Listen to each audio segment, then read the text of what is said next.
Here we go, Sydney. Are you ready to find out who's starting for your Socceroos? Let's do it.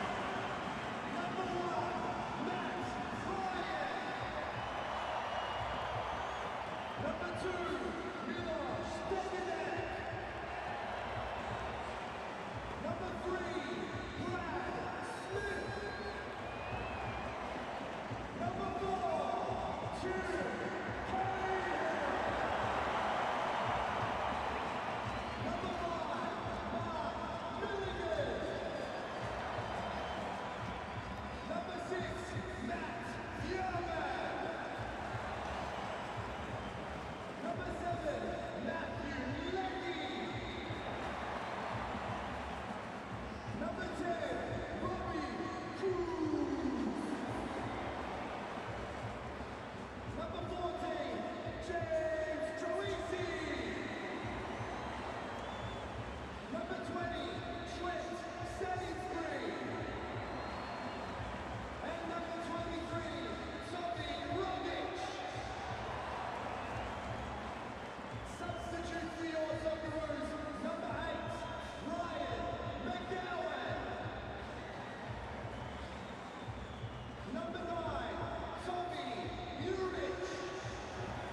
Right there, I'm John.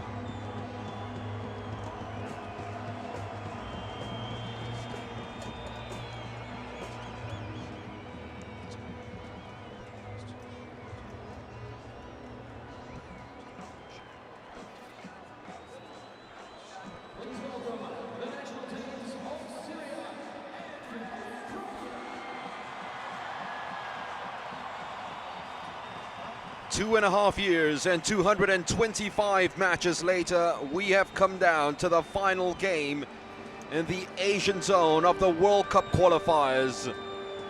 This the second leg of the playoffs to decide Asia's 5th best team in these qualifiers and to represent the region in a playoff against the 4th best side in Central America and the Caribbean. Welcome to the ANZ Stadium Australia in Sydney. The tie finally poised at 1-1 after the first leg, as the Socceroos take an enviable home record into this match. They've never lost a playoff game at home in World Cup qualifiers in the same stadium that brought them the Asian Cup just 2 years ago, against a Syria side that did not even appear in those Asian Cups after being banned for fielding an ineligible player at the last World Cup qualifiers. Australia versus Syria, leg number 2 of the Asian playoffs. Please stand for the national anthem of Syria.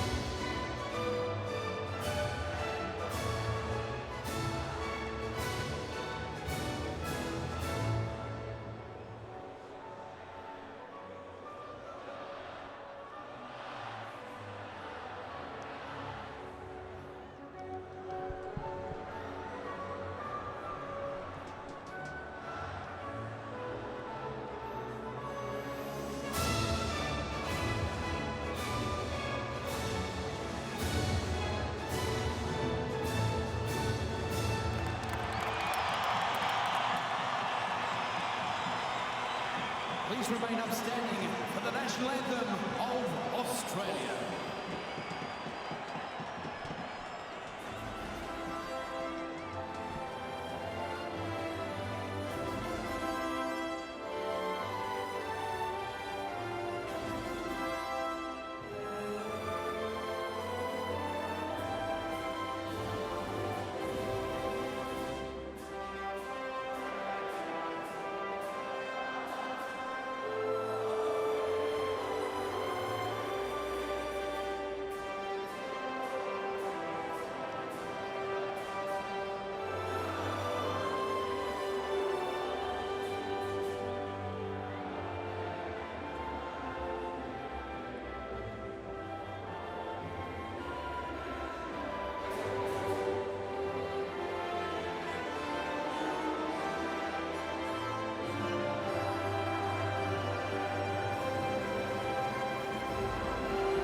Well, the difference in atmosphere in the two ties from 5 days ago couldn't have been more stark, as the Australians hope to take the partisan feeling from the crowd to cascade it onto the pitch and make a fast start against a Syrian side who will look to try to defend and hit Australians on the break as much as possible. As I said, it's a stadium that has struck beautiful chords with the Australian football fans through the years. As we have a look at the Australian lineup, 4 changes to the squad that played in the first leg, and one of them being Tim Cahill winning his 103rd cap. There's no spots for Aaron Moy. There's also a change in the wing-backs, as more adventurous wing-backs are needed for this game. Brad Smith and Matthew Leckie will be roaming down the flanks ahead of Aziz Beige and Josh Risdon. Elsewhere, James Troisi is preferred to Tom Urich up front, and Thomas Rogic also returns to the starting 11. Look at the substitutes, which includes the number 13, Aaron Moy. Will he be needed to come on and put in those sumptuous deliveries for the forward line, especially with someone as powerful in the air as that man over there, Tim Cahill, Australia's all-time top scorer. One of the most experienced referees in the game of Asian football, Ravshan Ermatov. He's overseeing his 60th World Cup qualifying game. The last time he refereed in the stadium in a World Cup qualifier, Australia drew 2-2 with Oman. That was back in 2013. 2-2 would be good enough for Syria to get through, and they know they need to score here, and their chances hampered by the fact that Omar Karbin, the top scorer in these qualifiers, is missing through suspension. His place goes to Madik Madkian. 3 other changes include Jehad Al-Baur returning in defense ahead of Hadi Al-Masri, who's also suspended. Uday Abdul Jafar, the number 11, taking the place of Khalid Amboed, who's also suspended. And Hamid Mido preferred over Yusuf Kalfa. The fact that Hadi Al-Masri is suspended means that Syria, down to its bare bones in terms of squad selection, are out and without their 2 first-choice centre-back pairing of Al-Masri and captain Ahmad Al-Nasri. Ange Postecoglou hoping to become the first ever Australian to guide his country to the World Cup. 2 more matches before he reaches the half-century mark, and if they get there, he hopes that he'll still be in charge. And Ayman Hakim, this his 20th match in his 2nd spell as Syrian football manager, taken over since the 3rd round of the qualifiers. You can see him just cradling himself a little bit, showing you just how cold it can be for the Syrian players. For the Australians, much better this time around against the stifling heat of Malacca just 5 days ago. They much prefer the weather conditions here in Sydney. For Tim Cahill, he hasn't scored a goal for the Australians now in 10 internationals. His last 6th of September last year. He's never gone a calendar year without notching a goal for his national team. And they hope that his introduction would galvanize the squad a little bit and put more intensity on the players. Omar Al-Soma, the number 9, goals will be rested on his shoulders for the Syrians tonight. He scored the penalty that ensured that this tie came to Sydney at 1 apiece. Well, the last time these fans turned out almost in droves in a World Cup qualifying game was when they played Uruguay here in 2005, and that was a famous night as well, alongside their Asian Cup triumph. They beat Uruguay by 1-0 and then qualified for their first World Cup in 32 years on penalties. Can they go through to the next round now, as Robbie Cruz has scored the goal for the Australians in the first leg? Tries to start the Socceroos on the front foot straight away. They're looking to just press on the Syrians as much as possible, because that's exactly what they did in the opening minutes of that game in the first leg before they gassed out a little bit in the second half. Tim Cahill, as always, a little springboard in him, never goes away, winning one in the air. Milligan also winning one, this time in the middle of the pitch. Really protected the defense well enough. A loose pass from Milligan though, as the Syrians come forward with Mohamed Al-Mawas. Need to be brave on the ball, Syria. The goals away from home in the World Cup qualifiers haven't been too good and too splendid. This one will be kept neatly, very well defended in the end by Matthew Leckie. Played well in the first leg, Leckie. Linked well with the attack, and it was from his cross shot to Robbie Cruz, diverted it into the back of the net for Australia's opening goal of that first leg. He has been in very good scoring form for the national side. 3 goals in his last 6 internationals after going 18 without one. Aaron Moy surprisingly left out of this game. Huddersfield Town midfielder might be called upon in the later stages. But whenever they've needed shots of inspiration, Ange Postecoglou knows he can always call on his captain for the night, Tim Cahill. He, of course, the 2015 AFC Coach of the Year. How fortunes have changed after going through a couple of drawers, too many drawers, you might say. These World Cup qualifiers, some people calling for his head, unbelievably. Brad Smith now marauding forward and supporting the attack as much as possible from left wing back. Robbie Cruz. It's one thing to start the game at 100 miles an hour. It's another to actually maintain it, something which the Australians haven't done in the last 3 World Cup qualifiers, where they've conceded goals in the last 10 minutes of play. So pacing themselves is very much part of it.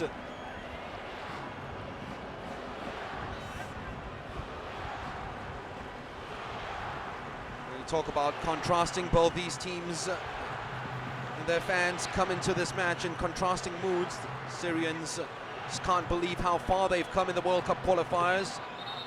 The Australians just can't believe they haven't qualified automatically. But nothing more than a convincing win here. Who knows, those factors might switch again. Sainsbury, who did superbly against Al Soma in the first leg, wins that one in the air. Al Soma, though, does likewise with the second challenge. That one's played behind the defense, but Al Soma was in an offside position, as he was on 6 occasions in the first leg. Superb turn this one was by Rogic. Still Rogic finding room for a brilliant ball right through. Chance for the opening shot of the game, which does come in from Troisi, but he was boxed out well enough. And that has got the Australian crowd happy and clapping indeed. It all started by the Celtic midfielders' rampaging run forward. A little bit more meat behind that slide rule pass through to Rogic, and who knows, it would have been in front of him instead of him trying to generate all the energy and power himself.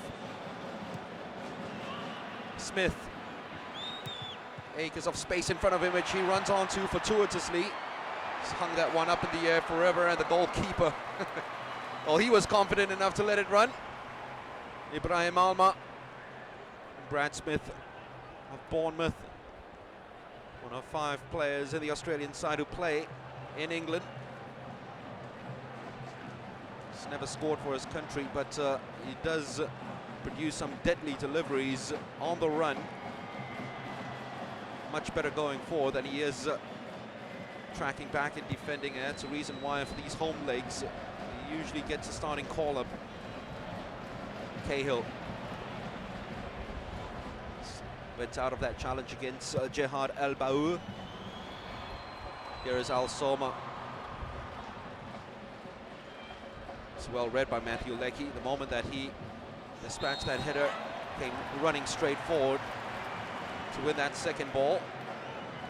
Got himself into a neat little tussle over there with him. Uday Abdul Jafar is making his first start in the World Cup qualifiers since September 2015. Leckie. Hauled down by Muayyad Aljan. Australians dictating the pace of the opening exchanges, but given away by Mark Milligan. Here comes the counter-attack. Al Soma's broken clear. Al Soma! Syria have scored! Unbelievable! 3-3 now for Omar Al Soma. And boy, did he keep his composure.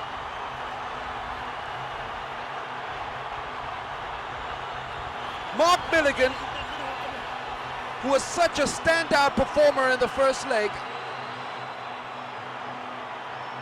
has looked very nervous in these opening minutes, and it was from his giveaway that the breakout was on for Tamir Haj Mohammed, who felled Al Soma, but he still had a lot to do.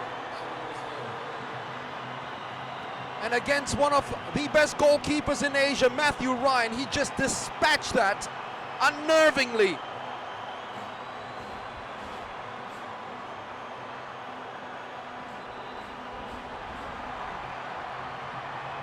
Incredible scenes. one counter, one goal.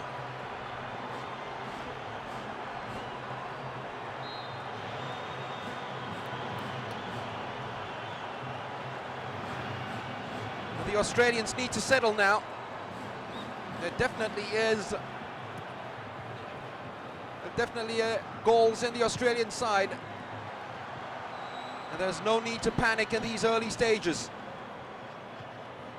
Postecoglou, all question marks will be raised to the Australian coach for the benching of Aaron Moy.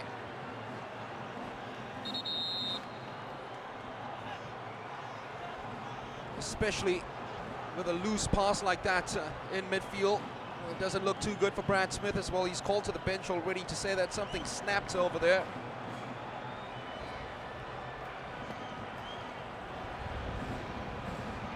I think his game is done. He's done. Those reactions, frustrations that come out. Quad is gone.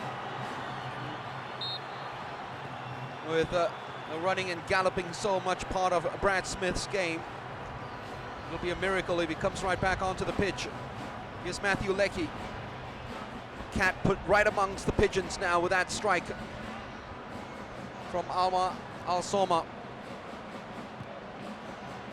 The Syrians will be happy to play it all the way back to the goalkeeper. I'm sure their coach Ayman Hakim has told them that expect the Australians to jump straight at them, come right out off the blocks running. But even he, in his wildest dreams, couldn't have thought of the start that they've had and that goal from Al-Soma.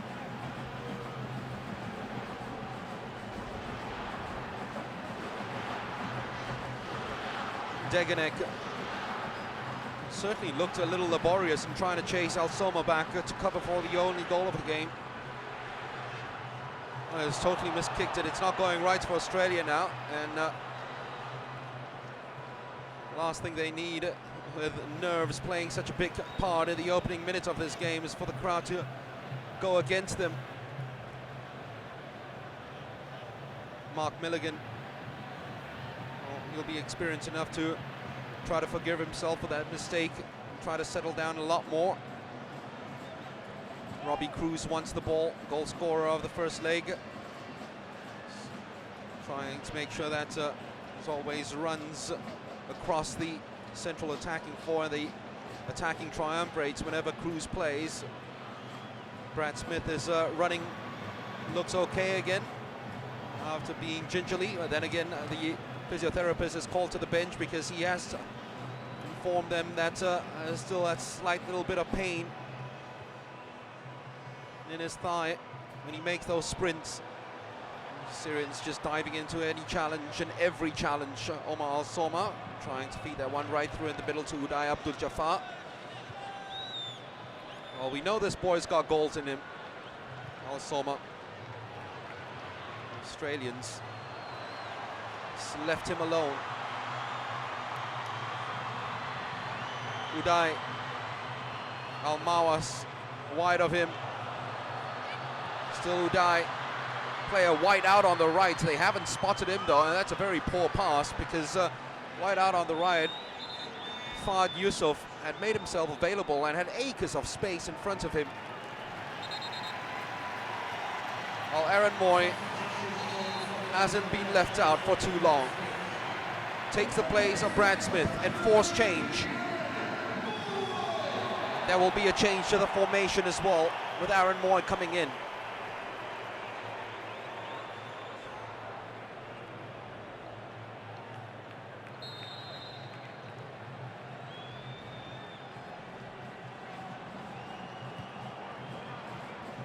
Quizzical looks on the Australian fans when the team sheets were read before the start of the match.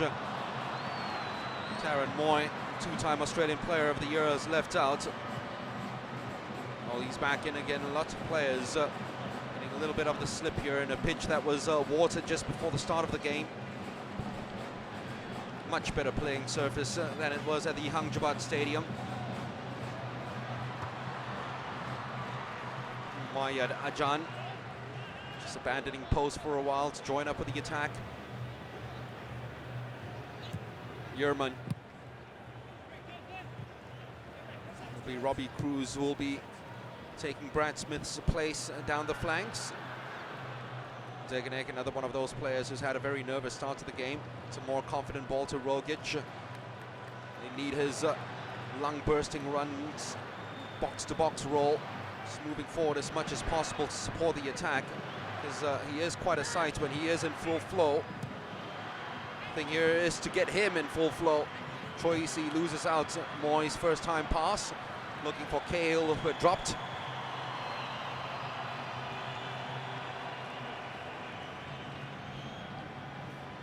Malta's first start since that defeat against Japan.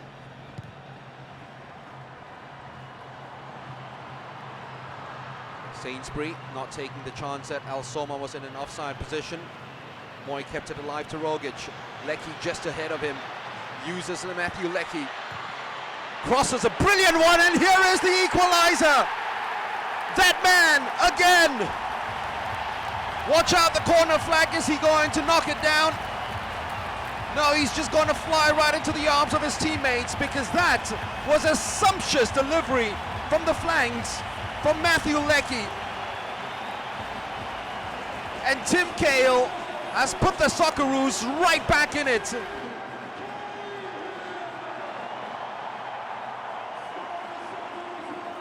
His 49th international goal, and it could be one of the most important ones. Timmy Cahill scores his first goal since the 6th of September last year. You can't put a good man down. So he carries on his amazing streak of scoring in every calendar year for the national team since his debut. But the magnitude of that equalizer, the importance of it, that's the reason why the talisman is put right there. A headed goal from Tim Cahill. Sounds familiar. Rogic and Leckie combining again, just as they did to create the cross for Cahill.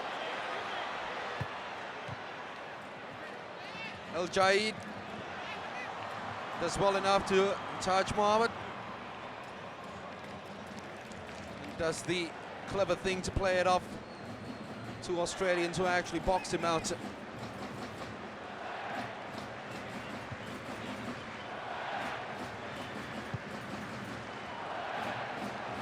Troisi looking once again for his captain.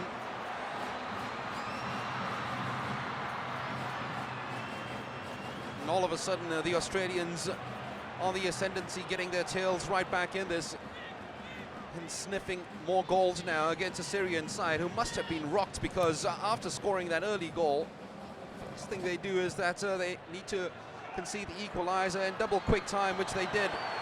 Free kick to Syria. Late challenge by Degenek. Said he had ball.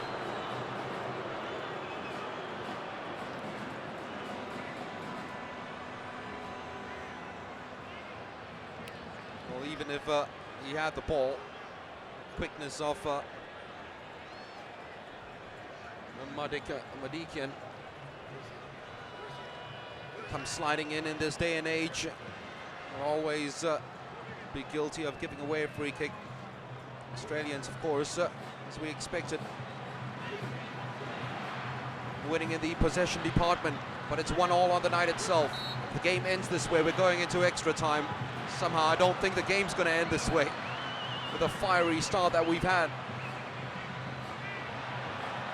Troisi, Al Giant's shot, charged down, tried to keep it alive to Al Soma. Stout enough in terms of the defense. The takedown, brilliantly killed that time. It's a superb ball as well. This time Al Soma was onside, and that takedown in the pass from Mahmoud Al Mawaz was quite a sight. Just a little too much sugar behind that ball.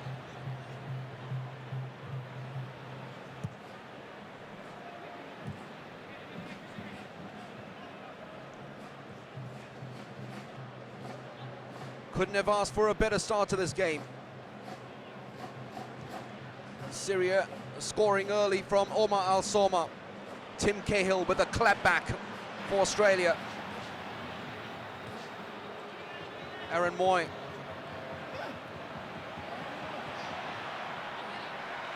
So overran it slightly. Al-Mawas. A little too eager to feed Al-Soma with the pass. Rogic, who has been heavily involved in these early stages of the match. Troisi, ground which holds special memories for him, of course. Troisi, the stadium that he scored the winning goal in extra time against South Korea in the Asian Cup.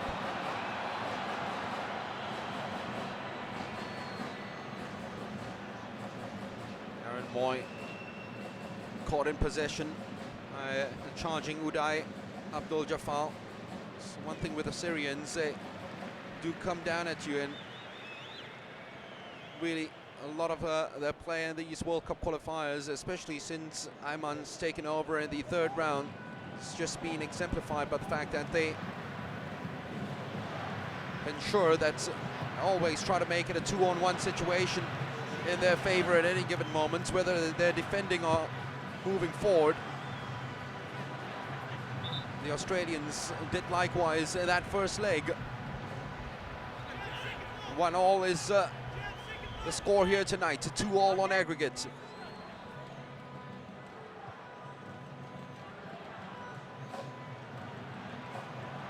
Cahill's broken clear. Can they find him? It's going for goal instead. Almost defeating Alma at the near post was Troisi. Well, Cahill had made a darting run across him, looking for any sort of a ball played behind the defense, but Troisi's decided to use him as a decoy and went for goal himself. Corner to Australia. 30% of their goals in these qualifiers have been scored from set-piece situations. Are they going to take advantage of another one? Moy's delivery is very good as always.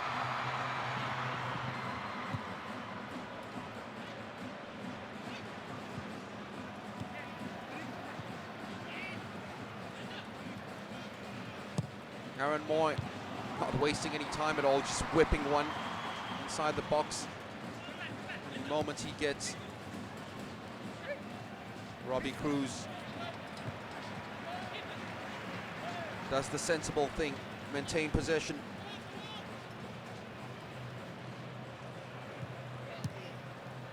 Well, he's asked for the ball, Cruz, to be played by Milligan right at the back.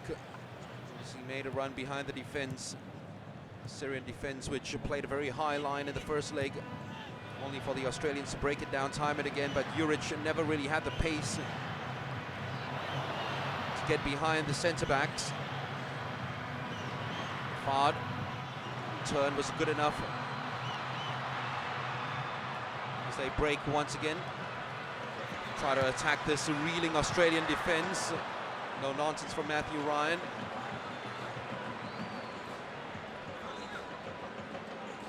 It's now 9 matches without a clean sheet for Matthew Ryan. Gone past the first 20 minutes and it's blown by.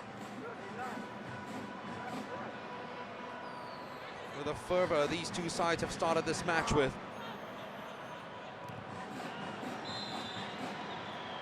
Very energetic.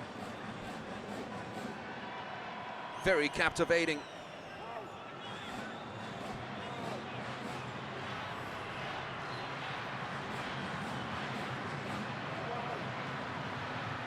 Soma is always getting himself in the mix, putting his body around, at time trying to bully Yerman.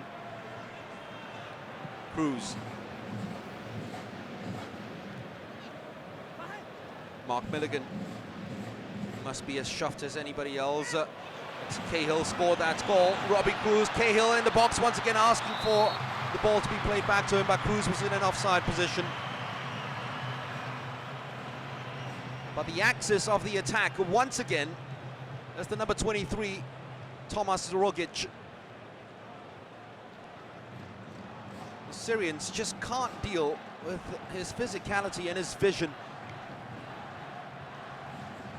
Where was he in that first leg?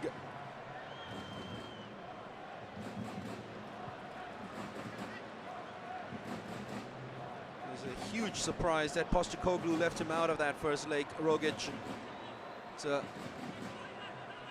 set up the move for Leckie for the opening Australian equalizer, but they've got behind the Australian defense. Once again, they've targeted this right-hand side. Degenik is having huge problems dealing with the likes of Madikian, Almawas and Al-Soma. They've targeted the Yokohama Marinos right centre-back more than any other player. Rogic. Cruz got the lucky break and decided to take it.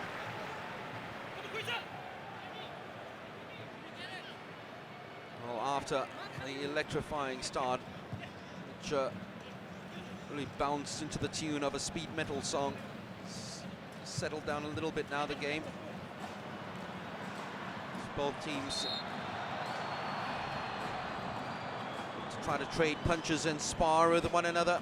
The Australians always looking the more dangerous of the two teams and looking the more likely to score the go-ahead goal of this game.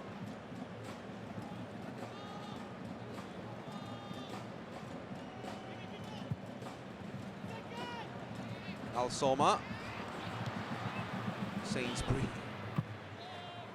refusing to get out-muscled.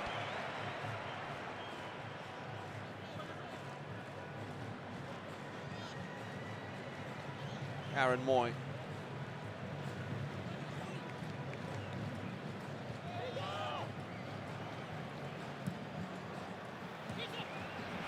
Robbie Cruz, Troisi asking for the ball, decides to bring it back to Moy.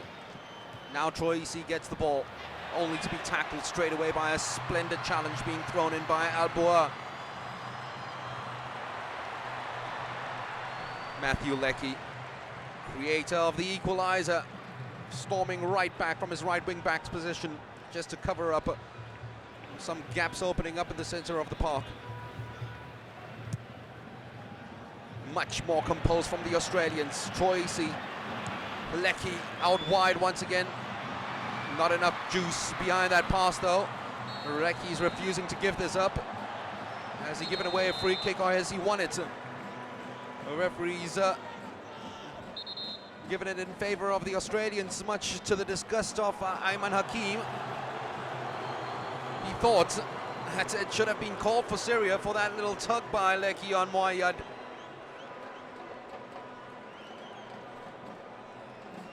Or has it gone the other way now?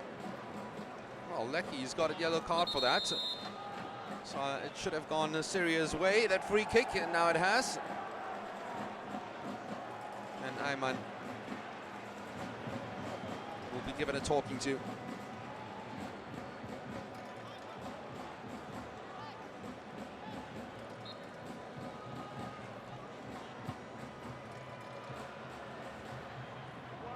Milligan loses one in the air. Sainsbury, as always, imperious. This time, charging foul called on Madik Matkian. Man whose cross led to the penalty and serious equalizer in the first leg. Well, he's given the task of playing off Al-Soma tonight in place of Omar Karbin. Not easy shoes to fill. Yerman. Cruz had to check weight of the ball, it's played behind him. Aaron Moy now with space to create. And the Australian creative director has done superbly well.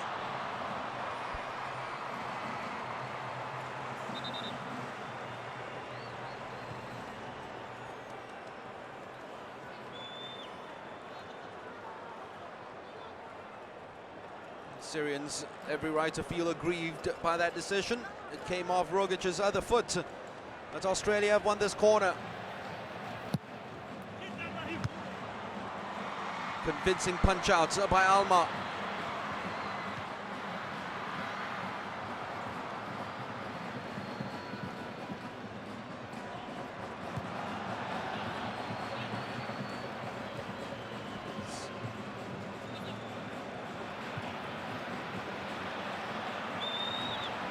Cruz will keep this one in play.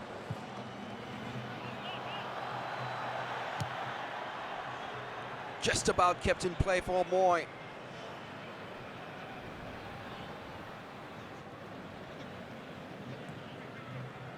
Troisi really peeling off and dropping a lot deeper than a lot of people expected him to. Everyone expected him to be dovetailing Tim Cahill in attack.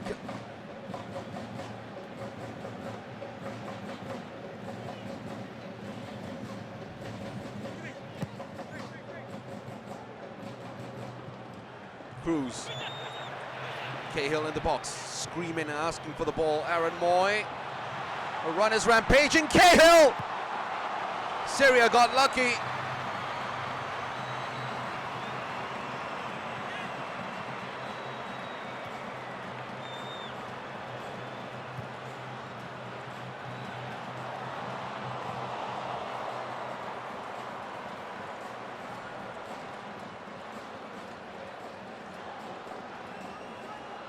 Cleverly worked between Troisi and Moy. And give credit to Zahir Al-Madani.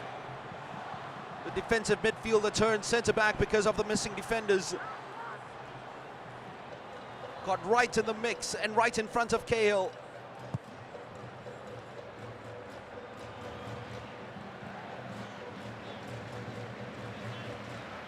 But Aaron Moy is showing his appetite for this now. The Australian creative director, when he's in this sort of mood, when he's just touching off and making sure that the metronome is ticking for the Australians, they can be pretty unstoppable. Yet again they find Cruz.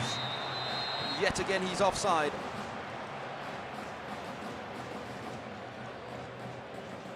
Well, we talked about Rogic and his exploits, running in from deep, running box to box with his physicality. But Aaron Moy is the one they turn to in terms of just pulling the strings in the middle of the park. When he is in this sort of mood, the Australians are hard to stop. Put a man on him, he's just touching off and finding players peeling away from him. It's almost like the stem from which those Australian leaves and branches are built upon.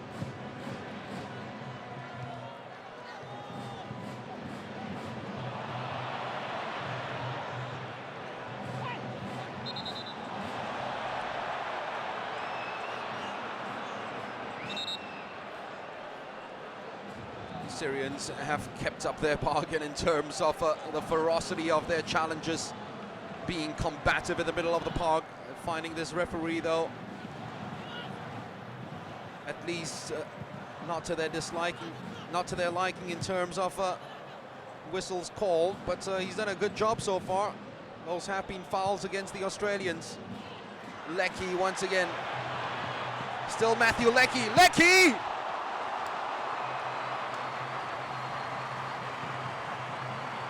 Found the gap, but not the middle of the post.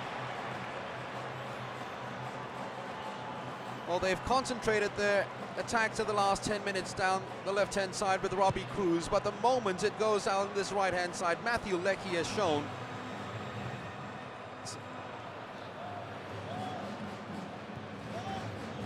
this sprightly ability to get behind the defense. Ajad. Al-Soma didn't show that same appetite was given by Al-Mawas. Didn't really think Al-Mawas was going to win the header. The diminutive forward actually did. He didn't keep pace with him. Fahd Yusuf had to burst a hamstring to get to the ball. These fleeting moments of attack from Syria, they need to really make it count instead of giving the ball away cheaply and easily.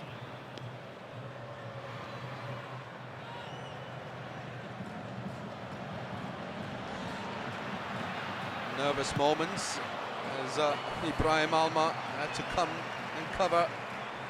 Goalkeeper is looking for an early present, turns 26 in a week.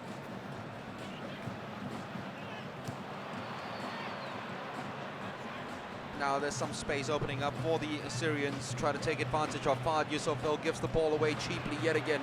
Rogic bursting forward, bursting clear. Not the second challenge though. It's a stupendous one that's just been thrown in by tigerish Jihad Al-Baou.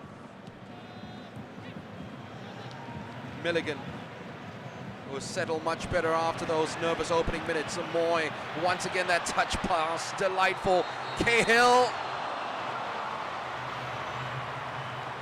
Well, Robbie Cruz really has got to watch himself a little better, because he's got the whole back line to look at, down on the flanks, and he's got to keep himself onside.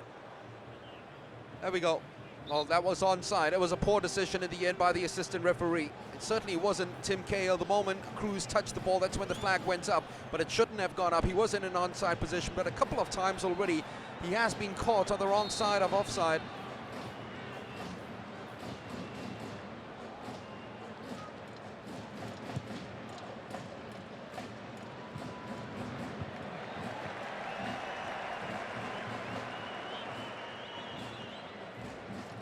It's usually a criminal sin for flankers to be caught in an offside position.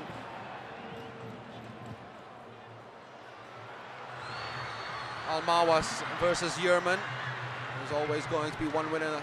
The moment the ball was guided up, airborne. Al-Soma, Mardikian couldn't carry that run through against an Australian defense which was converging and just clamping down on the Syrian attackers.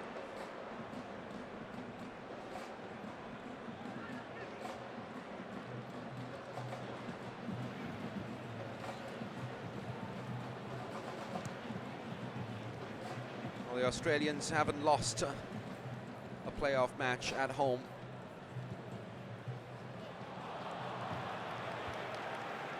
In World Cup qualifiers. Even the likes of Uruguay twice last year. Argentina drew here as well. So what chance you say of Syria? It's an enviable home record. They've only lost once at home in the last 9 World Cup qualifying campaigns, and that came against China back in 2008. So it's 20 unbeaten at home. The record looks to continue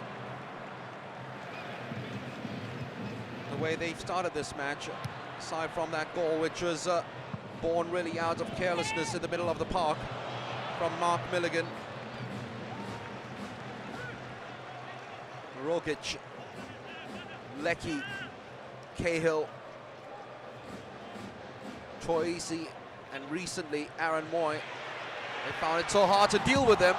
Rogic,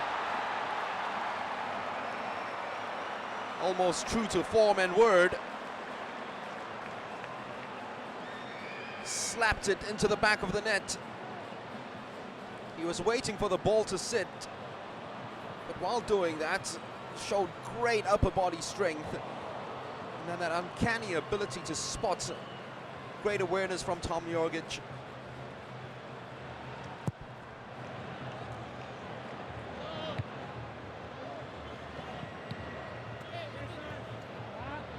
Marakian. Uday Abdul Jafar. Still Uday. Much better work by Deganek. Rogic breaking out, breaking clear once again with Troisi, and now Cruz. Cahill trying to stay in an offside position to make sure that the defense is pushed back as much as possible and as deep as possible so that his midfielders can run onto it. It's done the work. His midfielders have come up and caught up.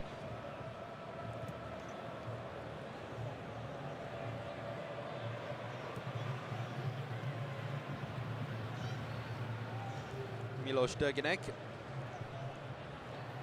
happy to recycle with Matthew Ryan of Brighton Hove Albion. And here's Mark Milligan, who's returned to the A-League for this season, having spent a couple of years playing in the UAE.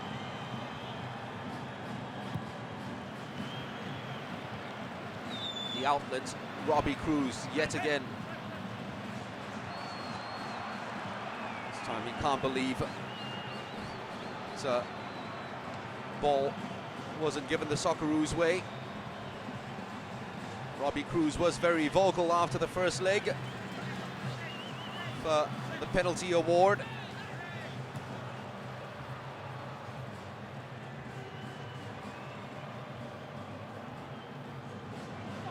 Omar Al-Soma.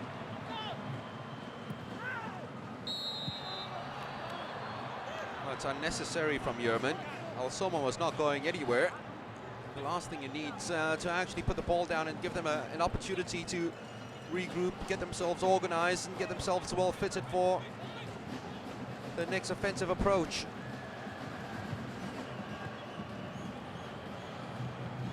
He was actually running back into traffic.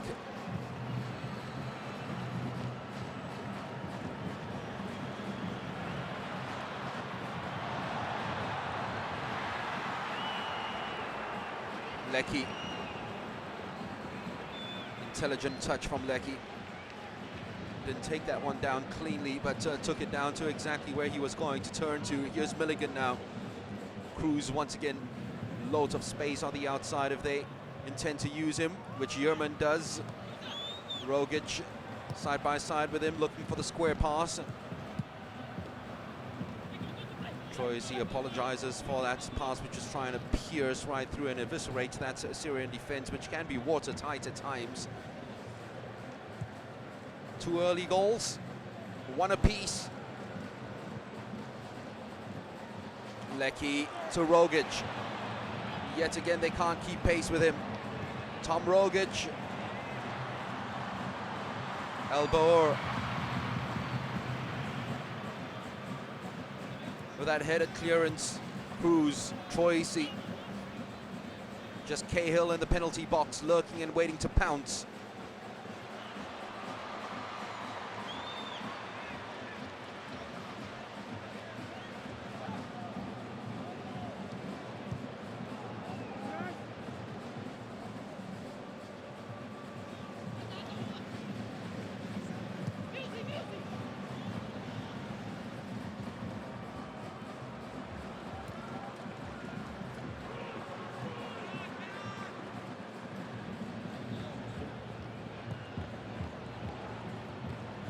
Aaron Moy now.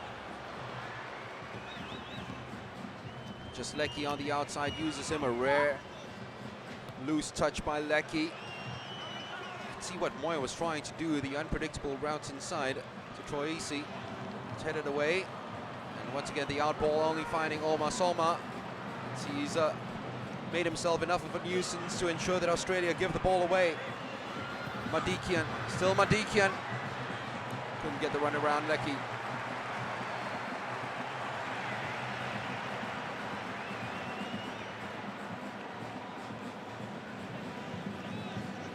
Troisi.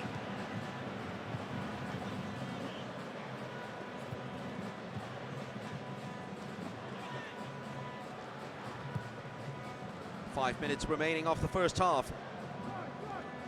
First 20 minutes just blown by.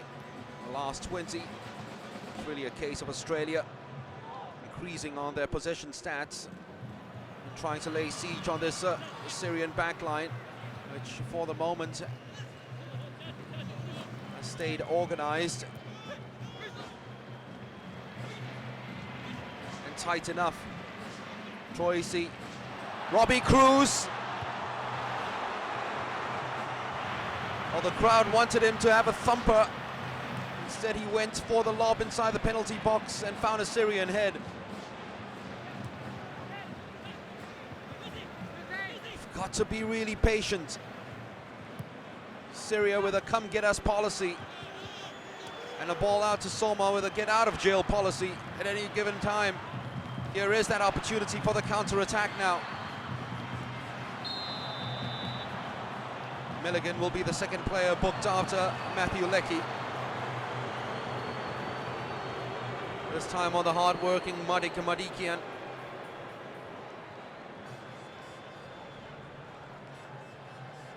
There's a lot of hard running in him. Industrious player, works hard for the team. And Milligan didn't have the most accomplished of starts to this match. Slowly creeping his way and asserting his influence a lot more in this game after those nervous opening minutes.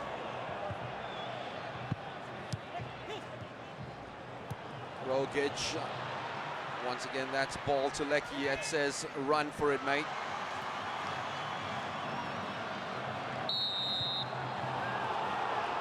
Soft foul to be called by the referee. Looked as if it was just two guys shoulder charging in a man's game. Certainly Ange Postecoglou thought so.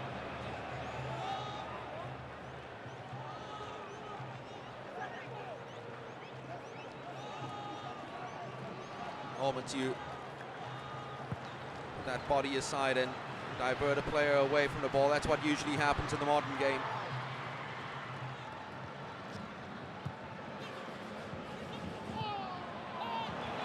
Moyes broken clear.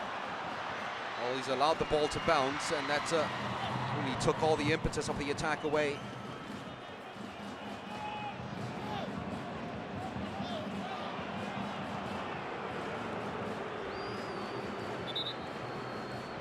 Uday Abdul Jafal making his first start for Syria since September last year.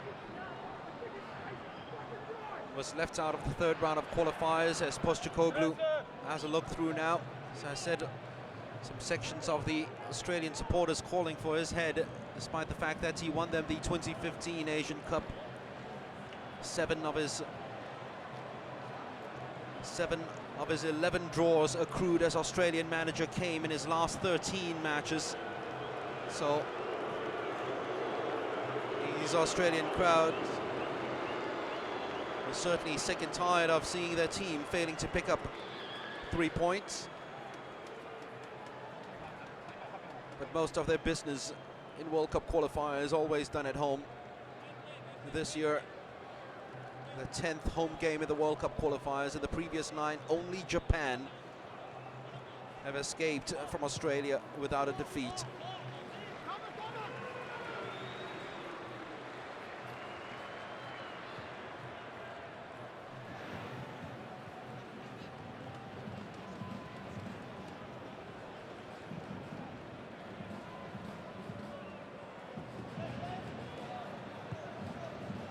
Lecky. Well, they certainly look more dangerous and more lethal whenever they come down this right-hand side with Matthew Lecky. Moy spotted that pass straight away before he turned. Clever, vision impeccable.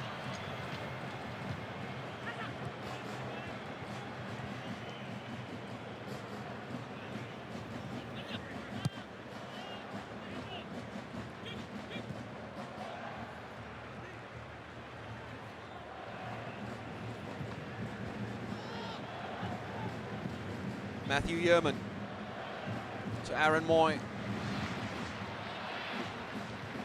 Buttery from Moy. Lecky.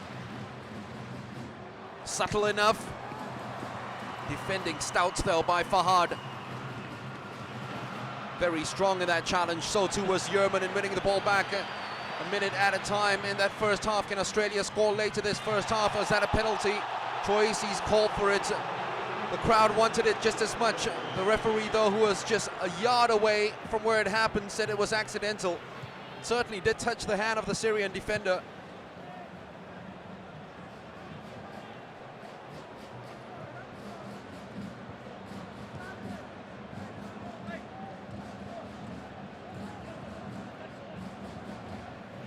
It's just been a Syrian soak and strike in this first 45 minutes.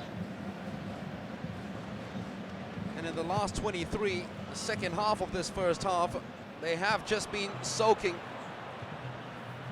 Incessant Australian pressure, possession, making sure the ball is switched from left to right, but not being able to penetrate the Syrian backline, which has stood firm so far. They were given an early lead by that man, Omar Al-Soma, after a mistake by Mark Milligan.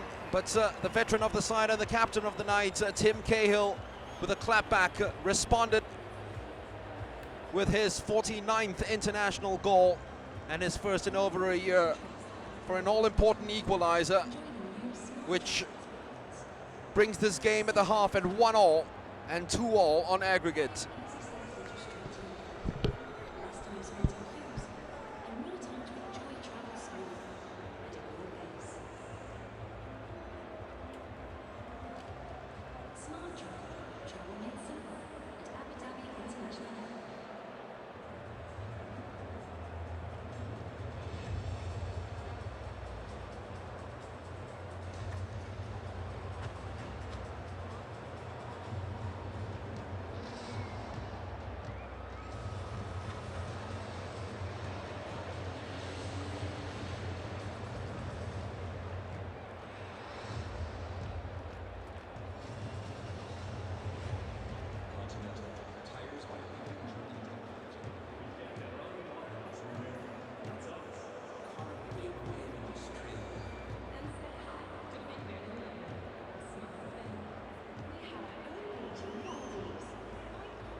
soccer roots.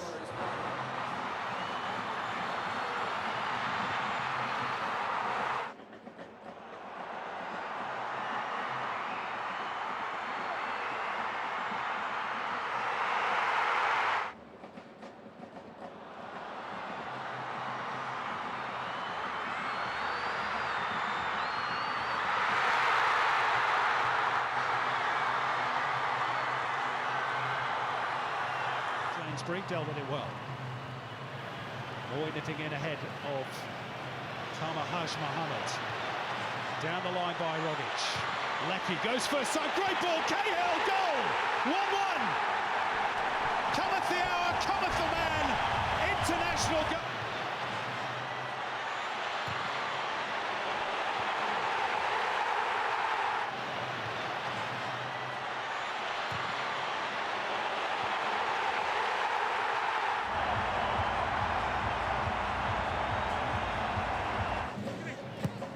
Yeoman. Troisi came fetched. Puts it back off Cruz. They're working those combinations well again. Troisi, Cahill, and it dribbles across. Now those combinations down that left side in particular are paying.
And thank you to our official timekeeper, the Asian Qualifiers, Road to Russia.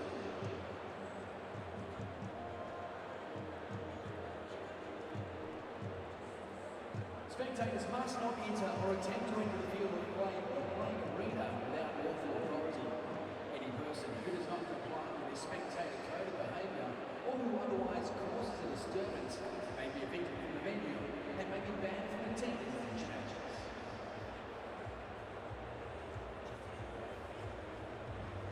Get behind the Socceroos and tell Australia you're here. Post your photos or videos and don't forget to use the hashtag #GoSocceroos and our matchday hashtags AUSVSYR and hashtag Road to Russia. Now if you're a Snapchat user, don't forget when sharing to your story with friends, tick the Our Story box.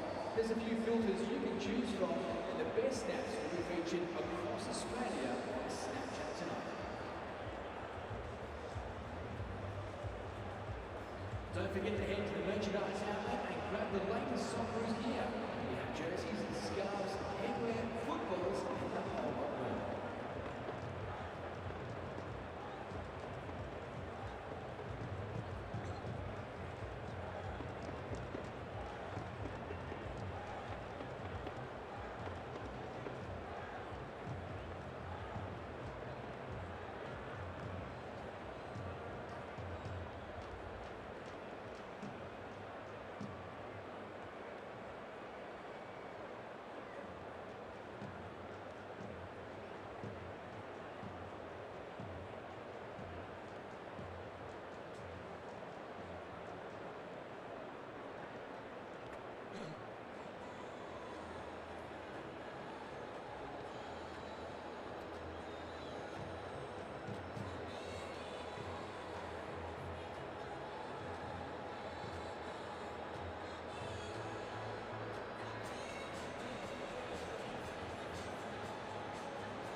In these big matches, and this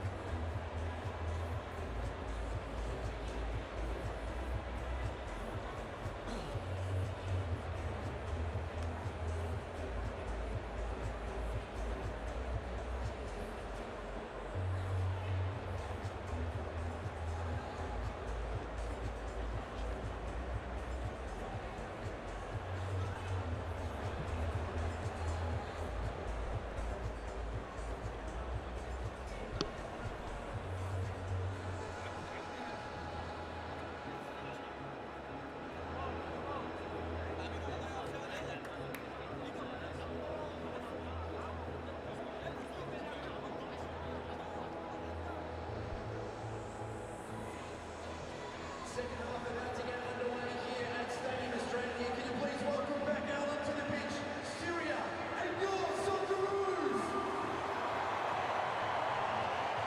Stadium Australia in Sydney. Second half about to go between Australia and Syria. The Syrians scoring early, but the Australians behind only for 6 minutes before that man, Tim Cahill, popped up with the equaliser, scoring against the 28th different country, Syria. After this man, Omar Al Soma, the number 9, had given them the lead via a mistake by Mark Milligan. They always have goals in them, Australia. Do they have a couple more in this second half to thrill their fans and move on to the next stage of the World Cup qualifying playoffs? Will Firas Al Khatib get his opportunity to come on, lay siege and effect a change the same way he did in the first leg when he came on midway through the second half?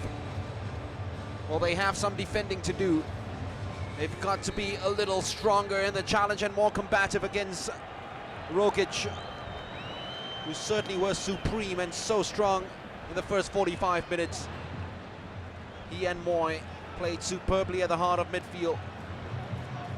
It's a real conundrum for the Australians, and a good one as well to have, because on the right-hand side, Matthew Leckie has delivered the more telling crosses, ones that are more likely to puncture. There's a very stout and strong and well-organized Syrian defense, whereas the combinations between Moy, Troisi and Cruz have been a lot more telepathic and a lot prettier down the left-hand side. It's just the final pass hasn't been as good as Leckie's in his delivery for Tim Cahill, who's waiting for another cross to come in from Leckie now. This time couldn't get enough elevation behind it. Syria just boxed him out fast enough. Moy, foot certainly was high enough. It's a free kick given away for that challenge on Tamer Mohammed. Does come back to help out with the defense as much as possible. Tamer, one of 3 players in the squad playing in Oman for Al Dorfa. Well, they are the highest scorers. They've scored more goals than any other side in the road to Russia. 46 already. 47 with Cahill's header, and counting Australia. Moy had eyes behind his back to know exactly where Cahill was, and he had muscles behind his back to keep out the challenge of Taj.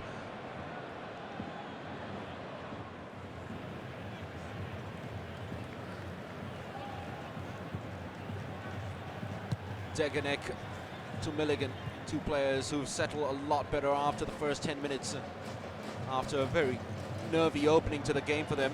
Here's Yerman.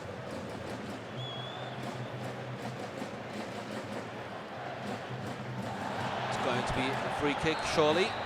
No advantage for the Australians. Aaron Moy couldn't have gotten at the end of that ball. It's clattered uncourteously by Madik Madikian.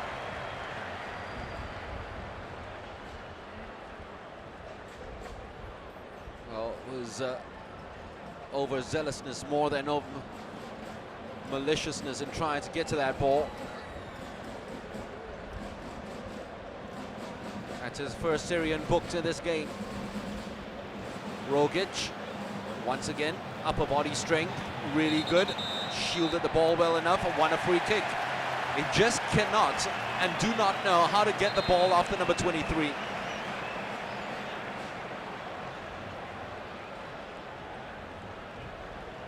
The first stages of this game, where he opened up his strides and ran past the Syrian defense and set up a chance for James Troisi, Tommy Rogic has perhaps been the incisive ploy in this Australian team throughout this second leg. And now he's won a free kick in Aaron Moy territory.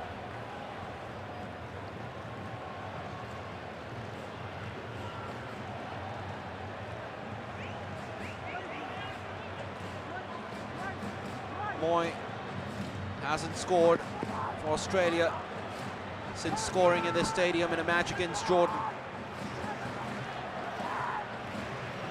on the 29th of March last year. Will this be the time for Aaron Moy? It is on target. Goalkeeper Ibrahim Alma, though, did enough and was clever enough to scoot across to make sure that the angle was covered behind the wall. Here's Cahill. Cruz running right ahead of him in support. Yerman. Milligan's got Leckie on the outside. The space closed down already, though, so Deganek's got to look the other way around. In fact, he goes right back to Leckie. Not a lot of room in front of him. Sainsbury is free. Decides to recycle the ball. It goes to Milligan. Here is Yerman.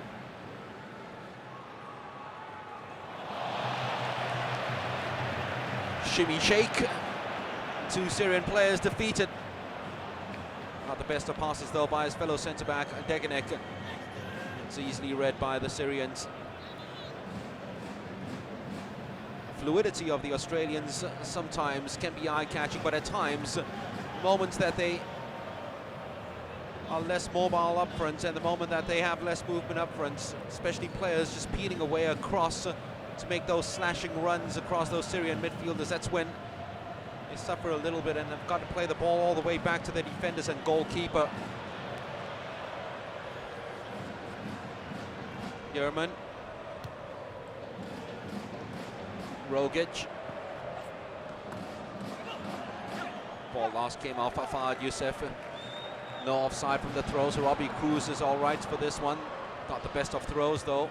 Didn't give him any opportunities at all to latch himself onto that ball. Here's Rogic. Works the space well enough with Troisi. Troisi. Very late call from the goalkeeper that it was his ball.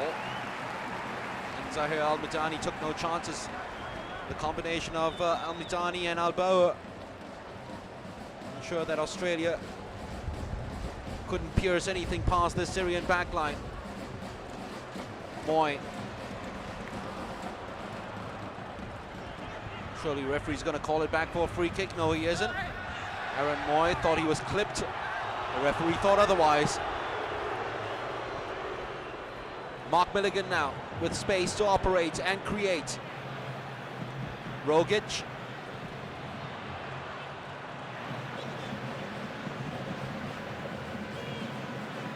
Poor pass that one was by Madikian. Had to keep the ball a lot longer than he did.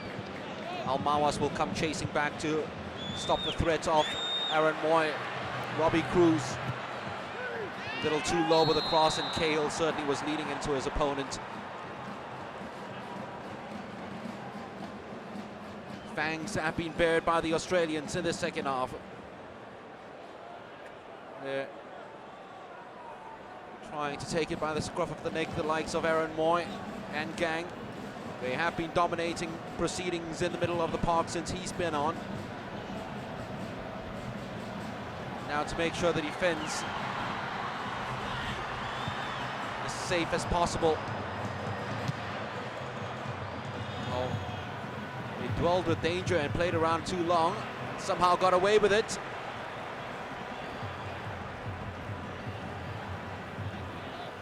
Matt Ryan, 2 outstanding saves in the first leg in Hangjabat and Malacca.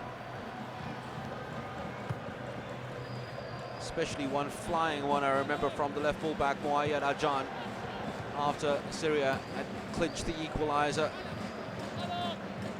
It's proved to be just as crucial as the away goal scored by Robbie Cruz. Yerman unchallenged. Fahd Youssef. Oh, they're giving away possession way too cheaply for the likes of Ayman Hakim, the coach, and his assistant coaches, who are getting off their bench at the moment and shouting at the players to be a lot braver whenever they have the ball. It's hard though when the Australians just come at you at every given minute. Cruz with the ball inside to Cahill, almost dropped for Moy. Jihad Alba ensuring that that one just pinged off the chest of Cahill. It's a cushion more than anything else. Nothing potent came out of that.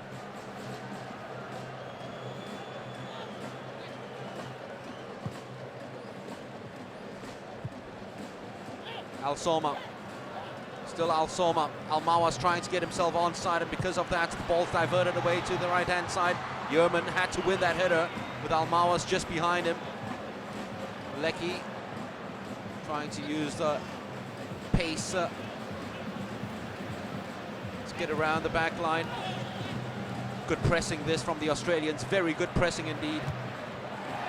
Lecky leading the charge. Moy. Only Cahill in the box, surrounded by 3 Syrians. It's typical Syria defending, isn't it? Just throwing their bodies around. Al Soma wasn't too happy with that delivery from Al-Mawas, who wanted the ball and wanted his run ahead. Rogic, still Rogic. Spear towards the top corner. It's not enough meat behind that shot, and it was meat and drink for Ibrahim Alma. He too produced 2 world-class saves in that first leg. Takedown by Madikian was delightful. Still Madikian. Sainsbury had to stretch and win because Al-Soma was all set and ready for any sort of mistakes from the centre-back. Almawas. Still Almawas. Totally blocked by a sea of yellow.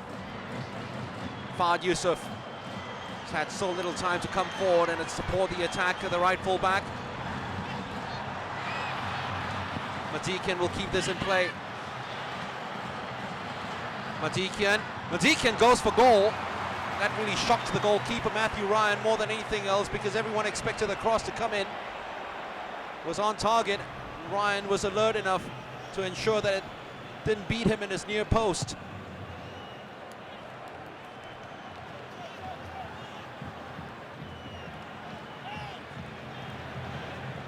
Once again, the loping figure of Rogic moving forward, asking for the ball as much as possible. Sainsbury, who had brought it into the opposition half, has got to go back now. Ensure that he commands his back line, which he did quite splendidly in the first leg. Fahd Yusuf has been kept honest and busy all night long, thanks to Robbie Cruz. Ball given away too easily yet again. So many times already that has happened. Hamid Mido, that time the guilty party.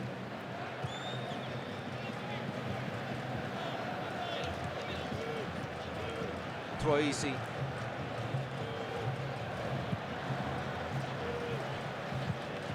You have to give credit to Zahir Al-Madani, a man who's just cleared the ball.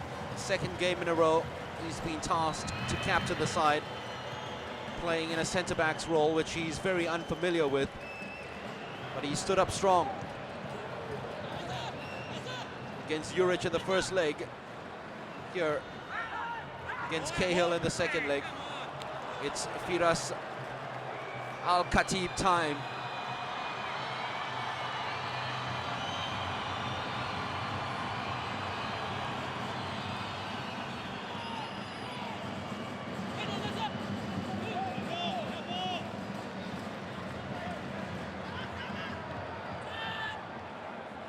Troisi.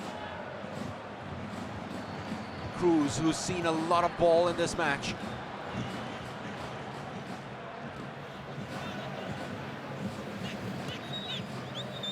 Lecky, who's been in splendid goal-scoring form for his club side Hertha Berlin in the Bundesliga. The top scorer of the season with 4 goals. Aaron Moy. Fahd Yusuf. Fighting the goalkeeper to complete the clearance, and he did. Oh, here's a player who in 2012 came out and supported the opposition in Syria, and he was frozen out of the team until the 3rd round of qualifiers. Mazy run by Rogic, hung up there. Well, Moayed Al-Jan was screamed at by his teammates for heading the ball behind for a corner, but he really had no choice then, because he was backpedaling and he was unaware that there was no one behind him. What can the Australians do with their 4th corner of the night? Moy's gone near post for all of them. That's another one! And that's very close for Matthew Lecky.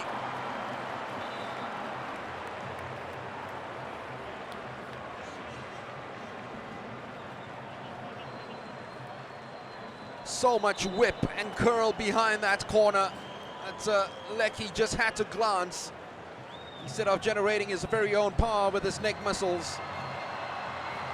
Uday Al-Jafal will be replaced by Firas Al-Khatib, returning to national team fold.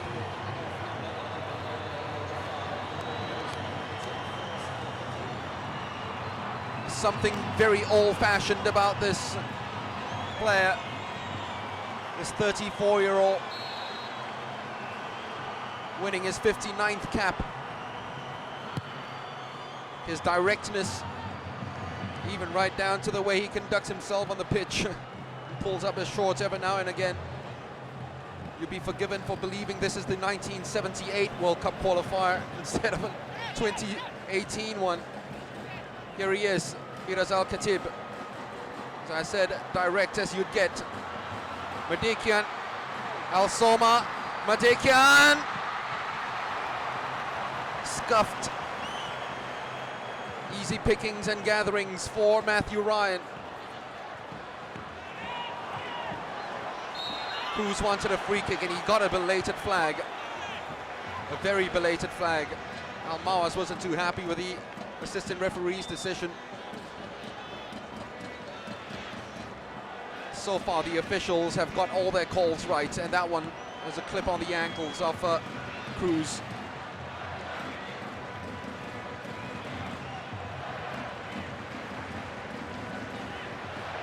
It's an intriguing final half hour of the second leg of the Asian Zone World Cup qualifiers.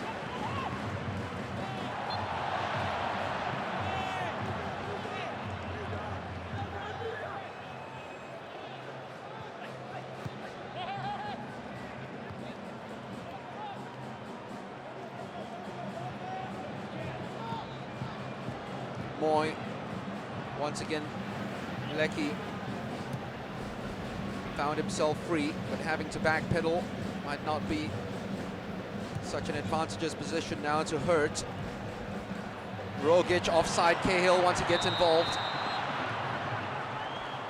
Well, that very much is Tim Cahill's game, isn't it? It's playing on the shoulder of the last man, sometimes even behind him, to ensure that the back line drop as deep as possible for his midfielders, the likes of Tommy Rogic, to come and join in, support the attack. Sometimes when the ball's played in behind the defense, that's what you get.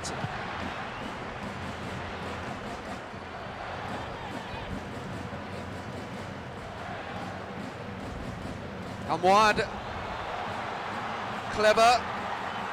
Al-Soma, he managed to get it on target, but from that angle, with his so-called weaker left foot, although he scored with it earlier on, it was always going to be difficult to beat Matthew Ryan. Might have done better to keep it alive and bring in Al-Khatib.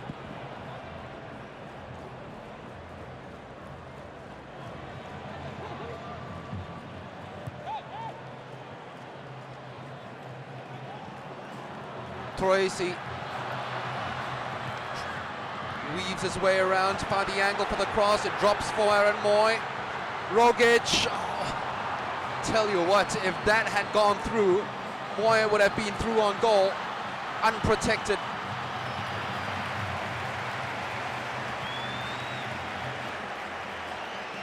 There was protection for the Australians as Al-Khatib broke. Getting to that stage of the match where it's end-to-end, both sides hoping to score the goal that might clinch them passage to the Intercontinental playoff against a side that finishes fourth in CONCACAF. For the moment, that spot is being occupied by Panama. Cruz, Cahill in the box. Needed some lifting, that ball. Al-Khatib with the ball magnetized to his foot. Al-Soma continues the flow of the attack to Al-Khatib. Firas Al-Khatib with a crowd pleaser, held it up well enough. Al-Mawas, Madikian. It wasn't a bad cross. It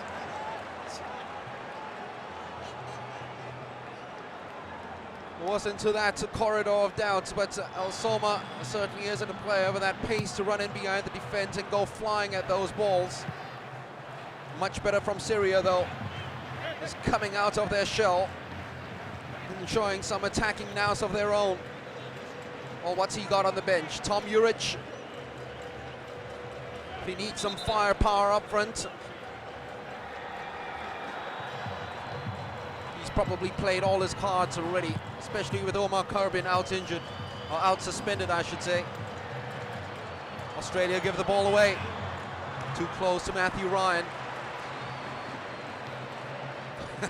This is not healthy living, is it? Australians in nail-biting mode already. Moy trying to match the run of Jogic, who's been everywhere tonight, Tom Rogic.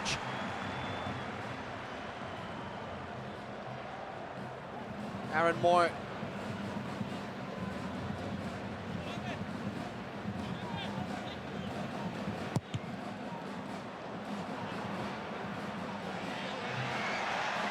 Lucky deflection takes it out for a corner.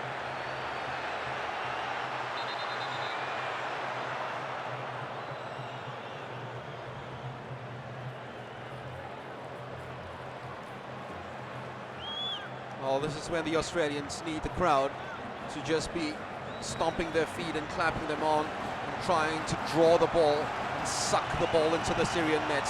That they're trying to do as they raise the noise levels. Syrians raise their defensive levels and keep that one out. First time! Not the second though by Cahill, who's somehow found room to plant a header.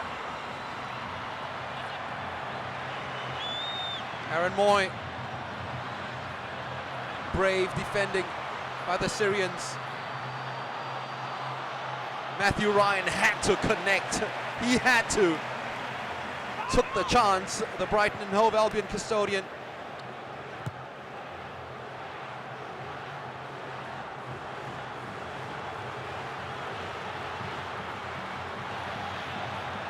Oh, it's a real bulldoze of a run then from Wad. He's got to go back to his left full back position now. As Australia try to build on another attack that's breathing down the flanks, using the width of the stadium. Rogic swashbuckling as always. At the time though, just failed to keep the ball under control.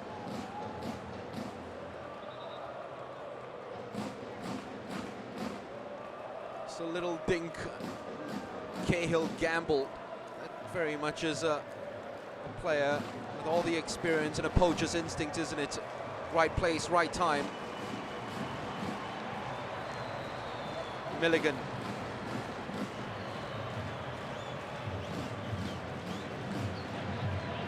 Yerman. Almawas, who's played more minutes than any other player in these World Cup qualifying campaign anywhere around the world. Madikian. Just a little too hard. Can he? Oh, he somehow got to it. Firaz. I think Al Soma had given up on it as well, just as a lot of people at the stadium did, thinking that the ball played out by Madikian had just gone a little too hard, too far ahead of Firaz. But Firaz certainly made something out of it. And if Al Soma had shown the same sort of belief that Firaz did, might have just been a tap-in. Thankfully for the Australians, that was just a drag back and nothing else.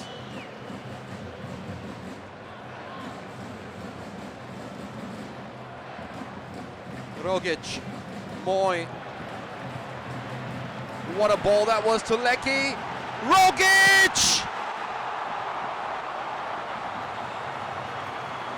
Half the ground stood up, waiting for the net to bulge. But one Ibrahim Alma stood his ground, concentrated and repelled.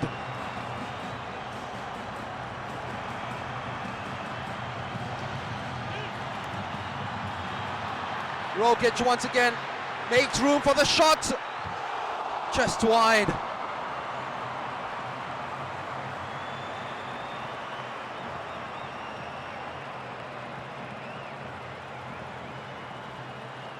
Yet again, that same avenue which created Australia's equaliser, almost creating another opening for Tom Rogic. Lecky dragging it back to a perfect position for Rogic. Ibrahim Alma makes such an important catch. Almawas might have been offside if he had gotten involved with it. And because Syria have committed a couple of players forward, Robbie Cruz he couldn't release the ball fast enough. It's given Syria enough time to get numbers back. Lecky. Still Lecky. Last came off the number 7. Challenge was by Muayyad Ajan. He's just scored the 1 goal for his country, though he's been trying to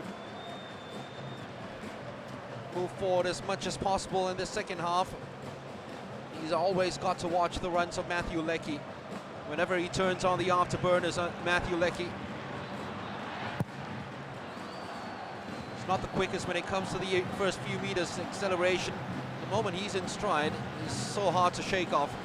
Aaron Boy knows all about it. That's the reason why he put that delightful little ball in front of him behind the defense. Troisi.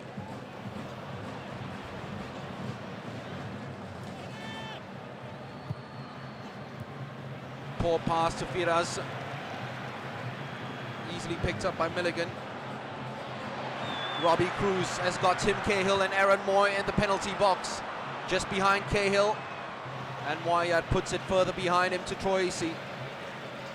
Lecky, free kick, clear as day. One of the easier decisions for Afshan Ermatov to make.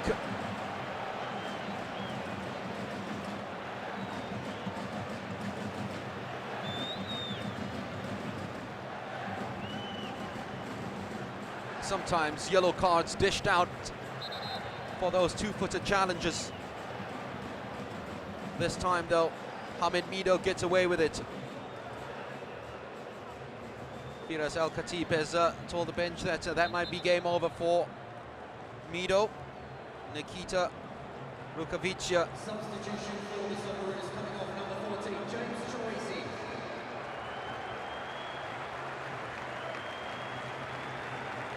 Well, no heroics, just as it was in the Asian Cup final for James Troisi.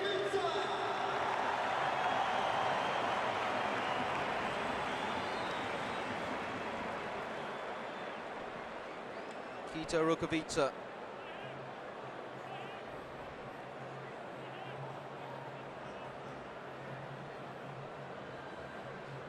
One and only goal for Australia came in 2012 against South Korea. The last match, he had his first cap coming on as a substitute since 2013. He certainly has got the aerial prowess to trouble the Syrian defense, who can be very vulnerable in the air. Hamid Mido receiving treatment as they get all set and ready to bring on Ezra Al-Hamwiya for his first ever Syrian cap. Will he come on at 1-1 or at 2-1 Australia? Aaron Moy, who's already had a free kick on target, lining this somewhat with Rogic. Rogic drills it right into Robbie Cruz. It was very clever from the Celtic player. He expected the wall to jump, which did. Yerman, smart from him to keep it alive. First touch by Rukavica.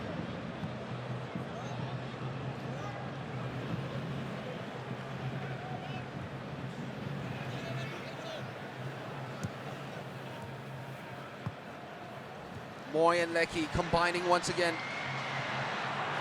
Aaron Moy. Wicked enough a deflection to take it away from goal. I'm sure it was on target until that deflection of a shot from Tamer Haj Mohammed. So Hamid Mido's race is run. Isra Al-Hamwiya. late call-up to the national squad recently due to the spate of suspensions.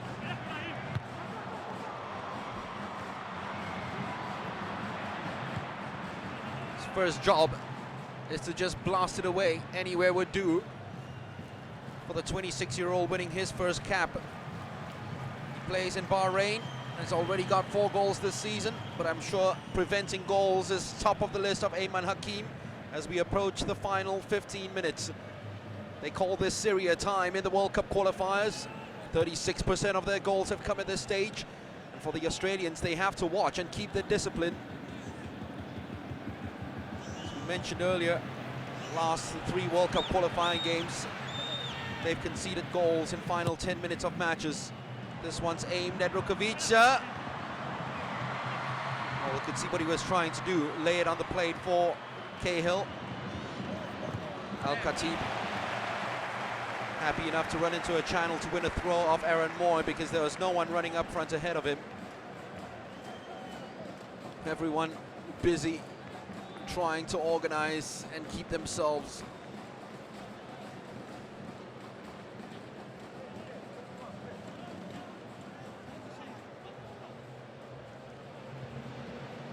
They have been titanium at the back.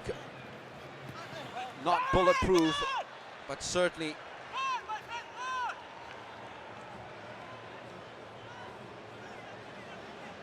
disciplined enough. A lot of times Ayman Hakim's men have just allowed the Australians enough time on the ball in midfield,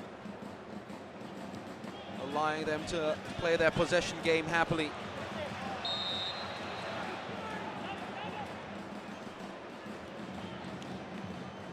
While making sure that the back moves in unison, led by Zahir Al-Midani, who certainly has been their standout performer in this second leg. But every time they go down the flanks, especially down the right-hand side with Lecky, Australians have found a lot of joy.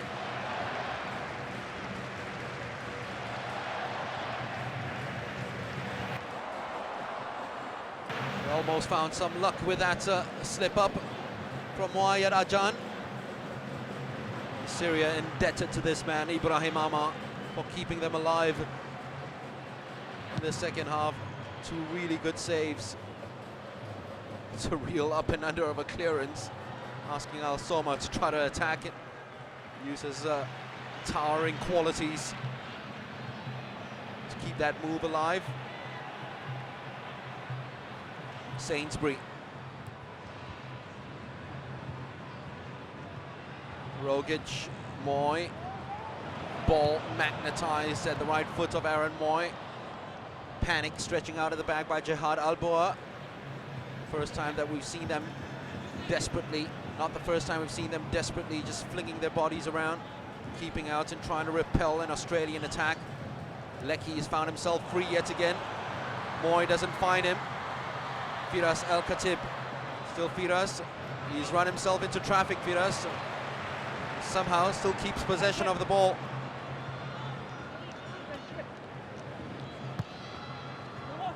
Al-Mawas losing out. Moy takes over. Al-Mawas though being a real pest, just biting at his ankles. And one bite too many, too hard.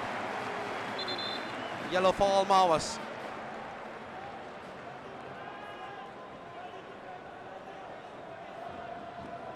The man who'll always be famous in Syria for scoring that goal that got the whole world interested in this Syrian squad against China in Xi'an. A 1-0 victory.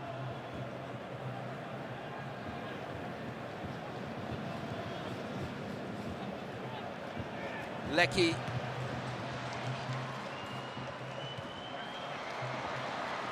Anywhere would do by Muay.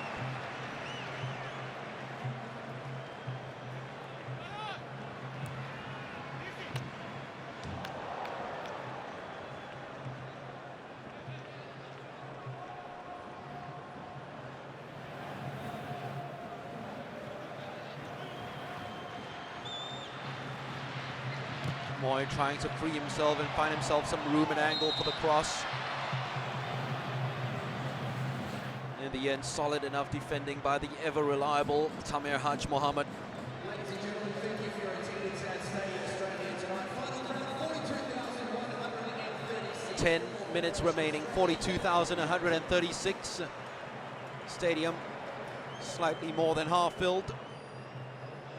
Disappointing for some Australians. That's atmosphere. It's usually more vociferous, more of a furnace than it has been tonight.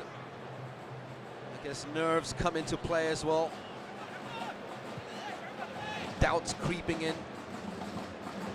since the third round of the qualifiers. And when Syria scored the opening goal, that's certainly some real tranquilizer darts that Al-Soma threw at the Australian crowd. But it'll come up in raptures if something comes about from this move. Milligan. Too straight though. Al-Soma is in an offside position. The goalkeeper should have kept the ball a lot longer, and I think Firas Al-Khatib is turning around to Ibrahim Elmer and telling him right now, make sure that you take the ball and take your time. Let's not give the Australians enough incentives to come right back at us, because they have been swarming all over the Syrian defense in the second half. Moy.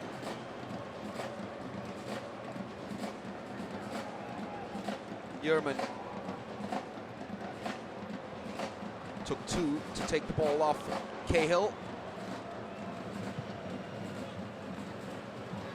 Al-Soma. Sainsbury, Yerman. Omar Al-Soma continues the chase. Sainsbury is told that there was a man on.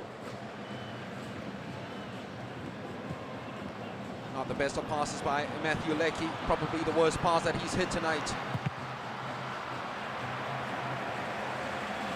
Moayed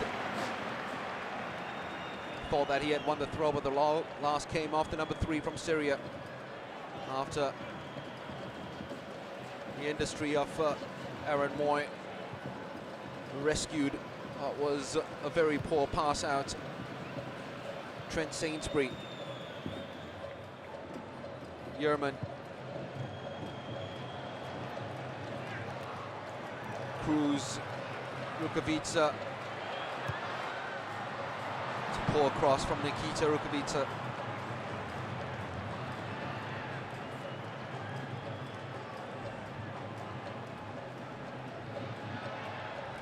He's already made 2 changes. Will there be trump card that he's about to be using now?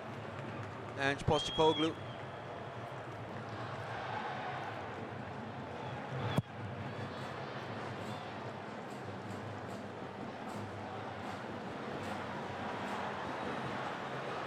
The busy Firas Al-Khatib.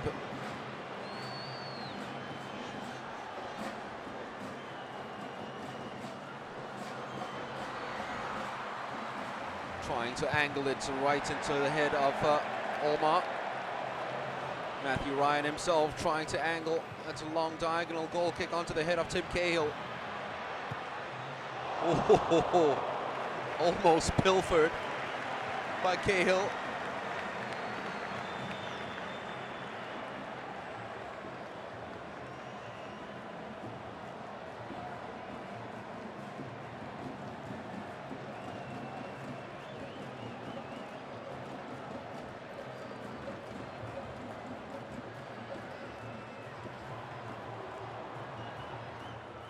Rogic. Milligan. Leckie's made a very good run and a clever run behind the defense. Here he is on the ball. Still Leckie. Leckie.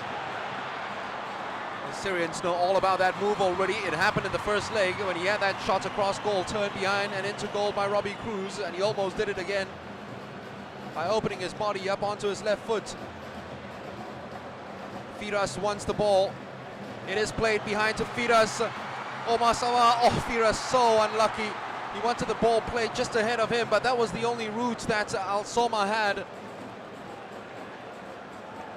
Couldn't put it in front for Al-Khatib, who slipped The Australians surely are not going to put this ball out of play.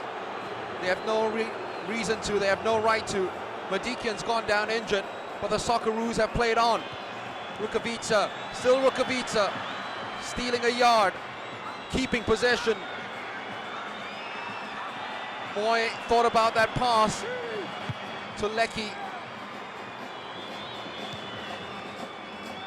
Al-Mawas with Al-Khatib's help, putting the ball behind for treatment to be meted out to Madek Madikian.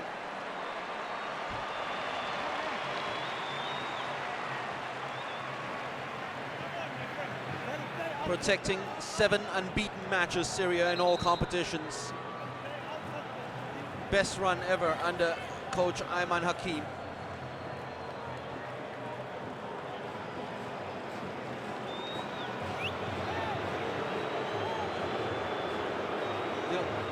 The Australian crowd and Milos Degenek have got a right to complain, you know, because if he is out injured, they're supposed to carry him out. There we go, the stretcher's supposed to come out and carry him out for the treatment to be dished out there and not on the pitch.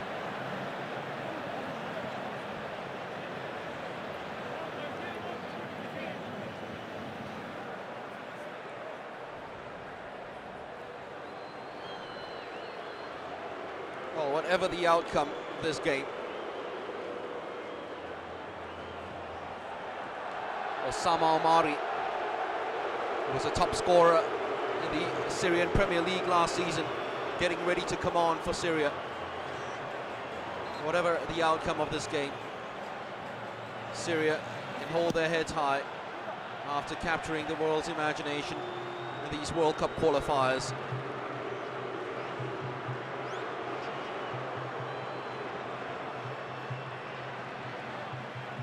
Look at someone like Aaron Moy, his weekly wage is akin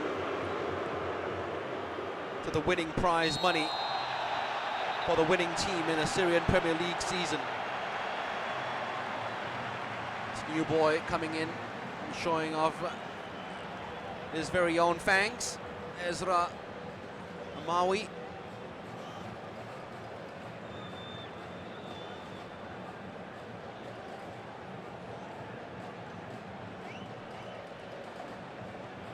Looked an honest challenge. He's the 5th player in the referee's books tonight. No surprise, the possession stats have gone up considerably in this second half for the Australians. But aside from a Tommy Rogic shot, Aaron Moy free kick, goalkeeper has been largely untroubled. Just that incisive final ball missing for the Australians. Lecky. Splendid, marvelous upper body strength. Robbie Cruz kept possession well enough. Cruz, Rukavica, Rogic!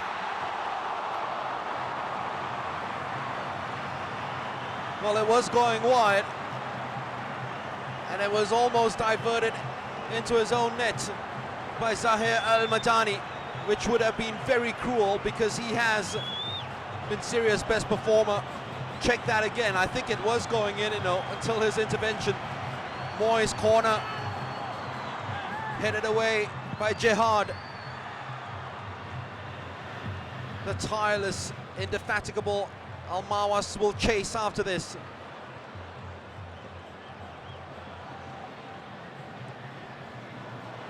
They've done well enough to defend from the front and force the mistake from the Australians. Osama Omari ready to come on now.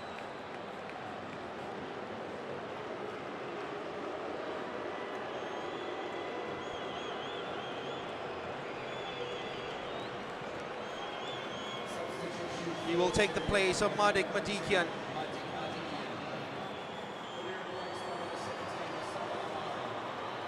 Omar Karbin, their top scorer, is missing. But his cousin, who's playing in the Syrian Premier League only because he's conscripted, is ready Ladies and gentlemen, there will be to add some freshness and zest into the Syrian side, who, remember, have scored so many goals in added time in these playoffs. Well, Cahill, two captains almost exchanging armbands then, Tim Cahill and Al-Khatib.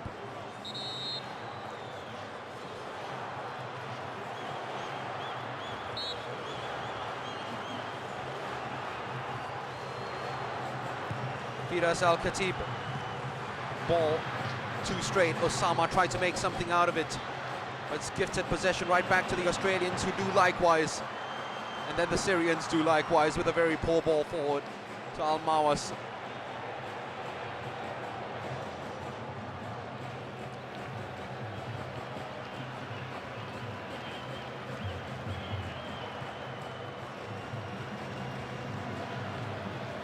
Defense that has been born out of steely stuff from Syria will be called to the fore now, with Aaron Moy dictating, spreading play superbly. Handball called on Robbie Cruz. That certainly wasn't offside.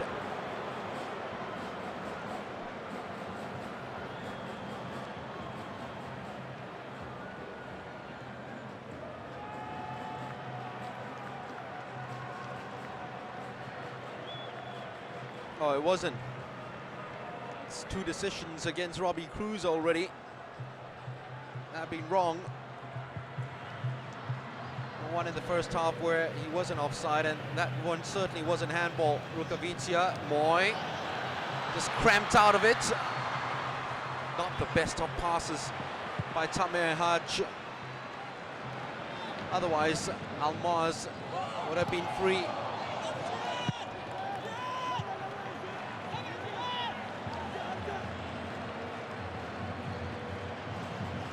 You give Syria extra time and penalties, now they'll shake your hand and take it.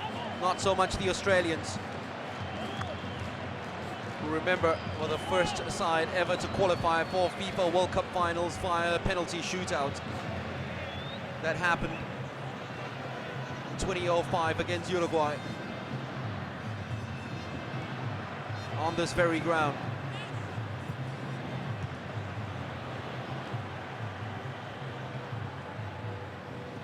With the goals scored in the opening 13 minutes of this match, no one would have expected extra time, but we are just a minute away from it. Moy, Rogic, who's done everything in his power to ensure that this doesn't go into extra time. Lecky, Rogic, he's lost track of one another. Firas done superbly well to dance away from a couple of challenges. El Soma, that won him inside the box instead of out wide. Firas Al-Khatib, not the right pass. He wasn't looking when he just played it to Omar.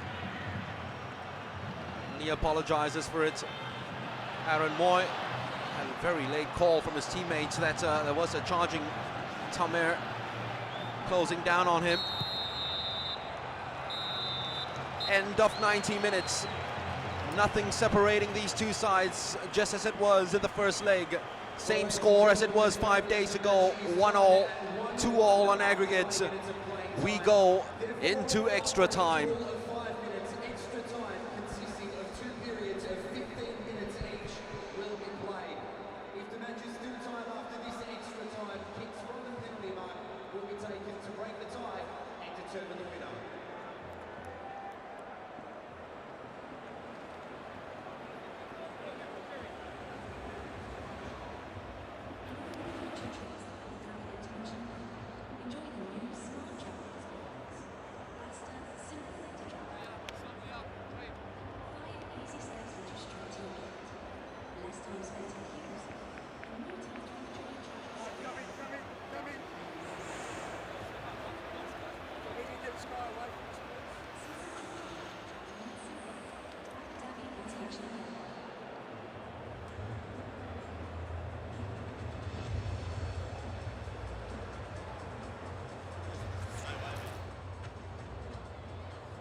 On the Socceroos, and they'll look to stop the flow of the game as much as they can.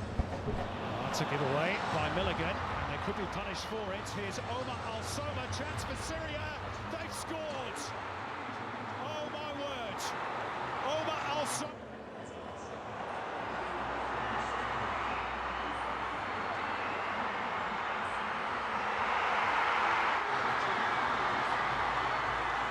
James Brink dealt with it well.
Just a quick reminder here, ladies and gentlemen, at Stadium Australia, as the match is tied at 1-1 after 90 minutes of playing time. After an interval of 5 minutes is complete, extra time consisting of 2 periods of 15 minutes each will be played. Now, if the match is still tied after this extra time, kicks from the penalty spot will be taken to break the tie and determine the winner.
Stadium Australia braces itself for an extra 30 minutes on the same ground, which saw not just an extra 30 minutes, but a penalty shootout.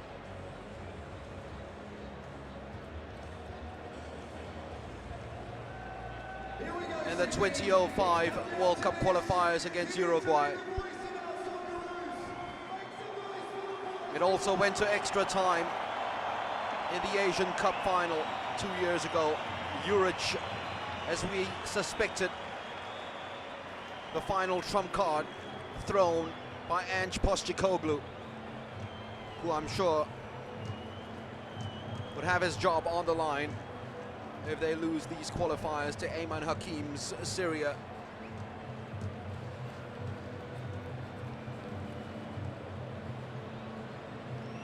Another draw in 90 minutes for the Australian national squad.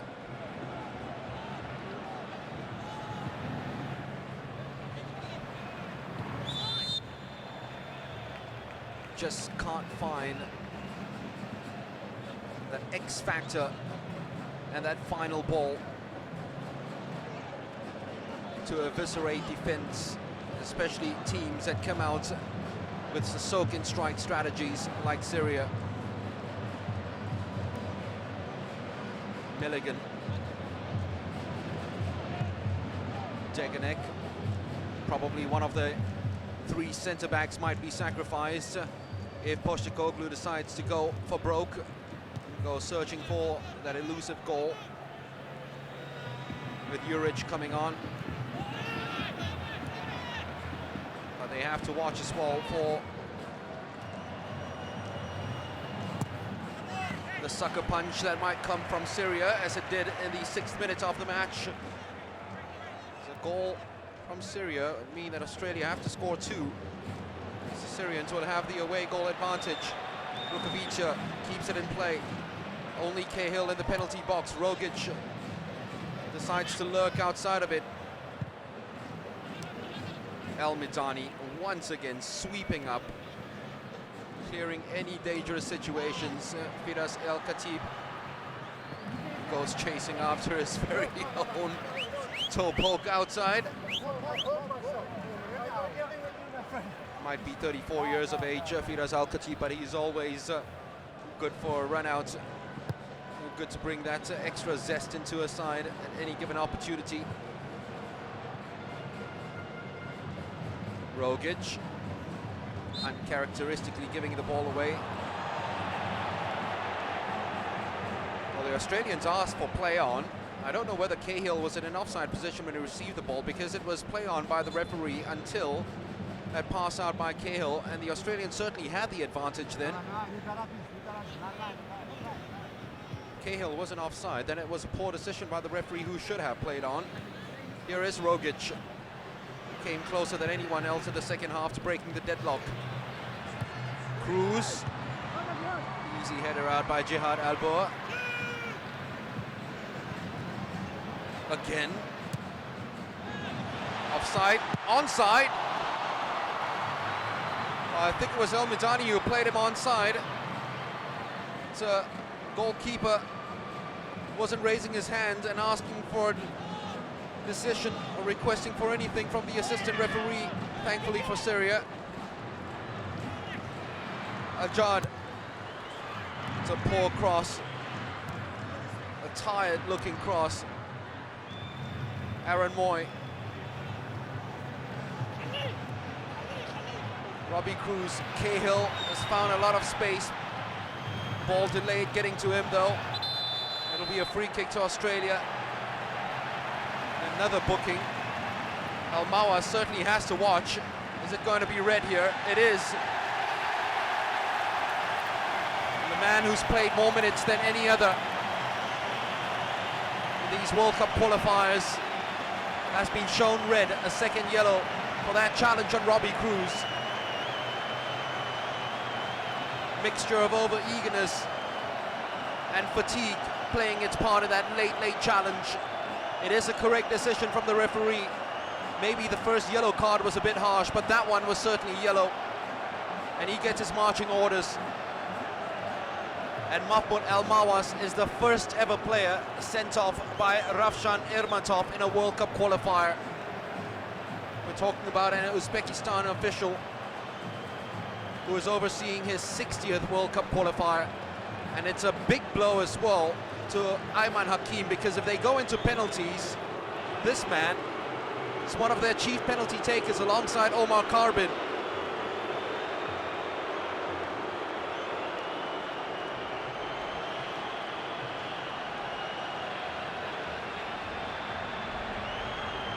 quizzical looks from the Syrian bench, but if they had the slow motion replay, they would have no complaints.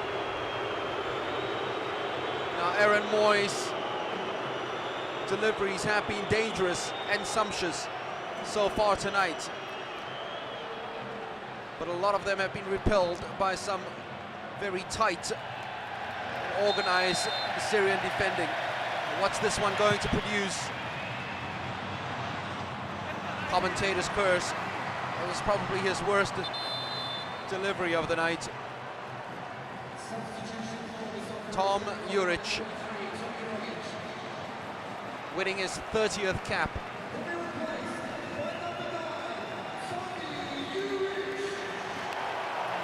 Well, surprisingly, it's Rogic that comes out, because he has played splendidly, Thomas Rogic. But Juric is a player on form. Struck the upright twice that match 5 days ago in the first leg playoff. 4 goals in his last 7 internationals, 3 in his last 4 World Cup qualifying matches. A player who just loves playing against Saudi Arabia. Scored 2 against them already in World Cup qualifiers this time out. Lecky. Rogic is there. That's another target to aim at in the box, alongside the human trampoline, which is Tim Cahill.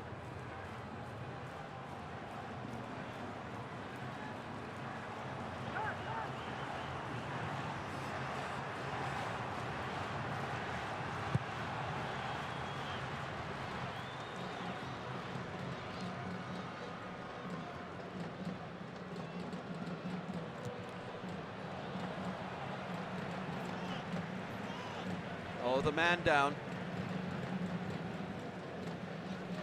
The Syrians be happy just to take this match all the way to penalties. Try to shut up shop, even at this early stage of the game. Cruz. Once again, that is the Australian conundrum. As I said, the left-hand side, the combination of Cruz, Moy, and the likes have worked some delightful patterns, but final delivery hasn't been as good as Matthew Lecky down the right-hand side. More straightforward, more direct whenever he's worked things out with Aaron Moy and Rogic, but Rogic has already been replaced. Tamer anywhere would do.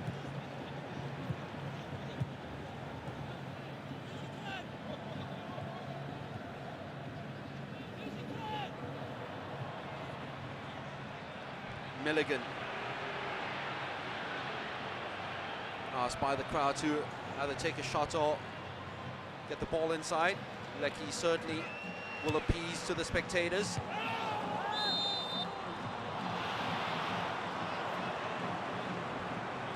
Jehad Albao making his first start in a year and a month for the Syrians.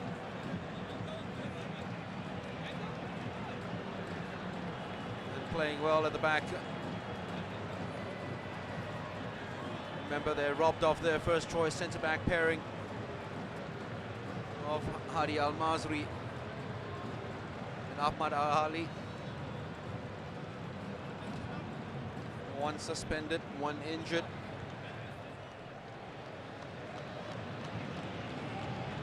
Now one player red carded in this match, and a key player as well for Ayman Hakim.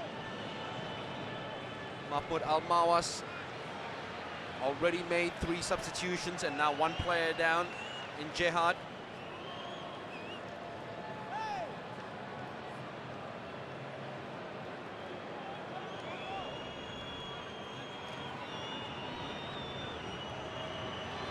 Well, the Australians and the Syrians especially have been put through a gamut of emotions, not just in this match for Syria, but throughout this World Cup qualifying campaign. looked for the world that they were out of these playoffs when they were losing 2-1 to Iran in Tehran. They did well enough to even score in Tehran, becoming only the second country of these World Cup qualifying campaigns to score at Fortress Iran. And then all of a sudden, Omar Al-Soma scored very, very late on. Uzbekistan couldn't find a late goal against South Korea, and here they are, still alive. Syria in extra time against Australia in the second leg. Osama, that's a poor ball. It was meant for Al-Soma, but it was played far too far behind him. Cruz, Moy in support, uses him. Lecky always ready to run up and lend his lungs and legs to that lethal right flank.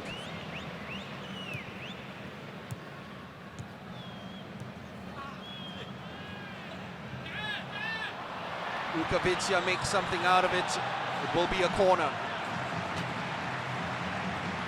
Clean challenge, no doubt about that. The Syrians look too tired to even try to rescue that situation. Normal time, you'd see a Syrian player scurrying over to try to rescue the corner. This time they ran right inside the penalty box, trying to deal with this. Of which, except for a Tim Cahill header, which came out after a rebound, they've done pretty well.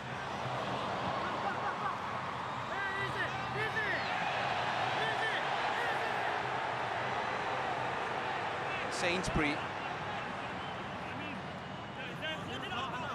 I think he wanted a penalty, did he? It definitely is a corner. This is what he asked for. It was collision more than anything else, but I've seen them given. Aaron Moy.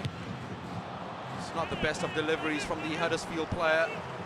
Right behind Yerman, could not do anything from it.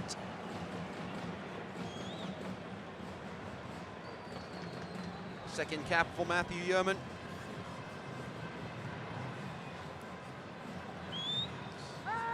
Surprised that he even played in the first leg, at least a lot of people were, but he has been in fine form in the K-League this year. Justified that selection. Tim Cahill. 37 years, 278 days, still lasting the pace of this match. Osama keeps it alive. The Syrians just falling all over the park. Tamer, the latest to go down, and he's all right. He was screaming and writhing in pain. And then all of a sudden, he's back up again. They've broken the offside trap. Osama snatched and dragged it totally wide. But therein always lies the danger of the Syrian counterpunch.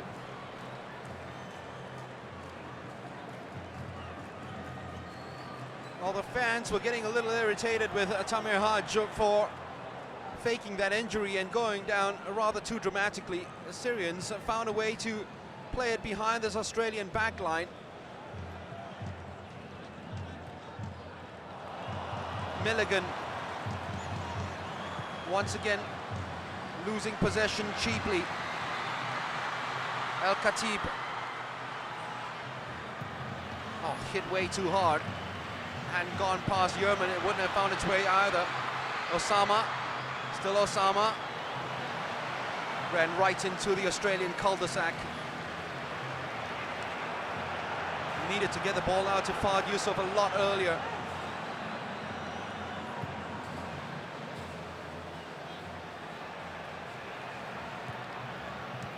Rukavica. Juric. Standing still in the box, hoping for a good Bonoy delivery. Lecky kept it alive. Oh! It looked as if the goalkeeper was favored to get to that, but against Tim Cahill, a never say die Tim Cahill, you never know And I think he was a little unfortunate to be called for the foul there against the most overprotected species in football. He certainly got his hand up as leverage. Wouldn't have gone in anyway.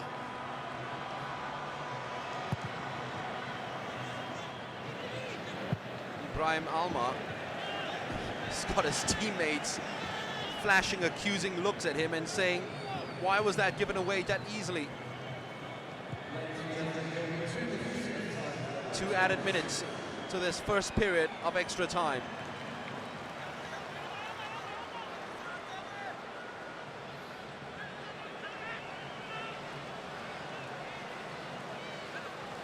Juric.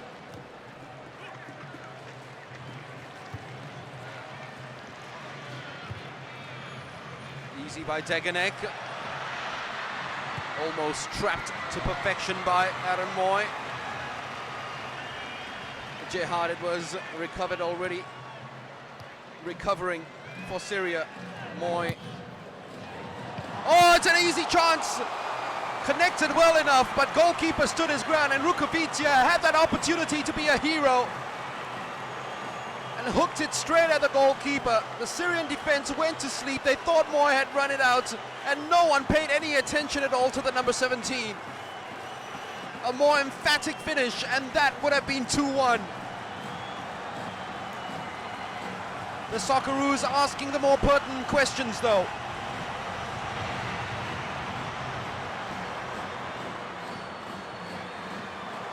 Syria now.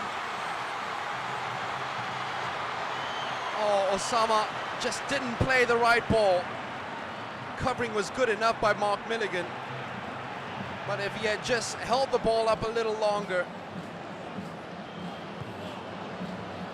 instead of playing it across, there was support coming in from his 2 attackers in Firas and Omar.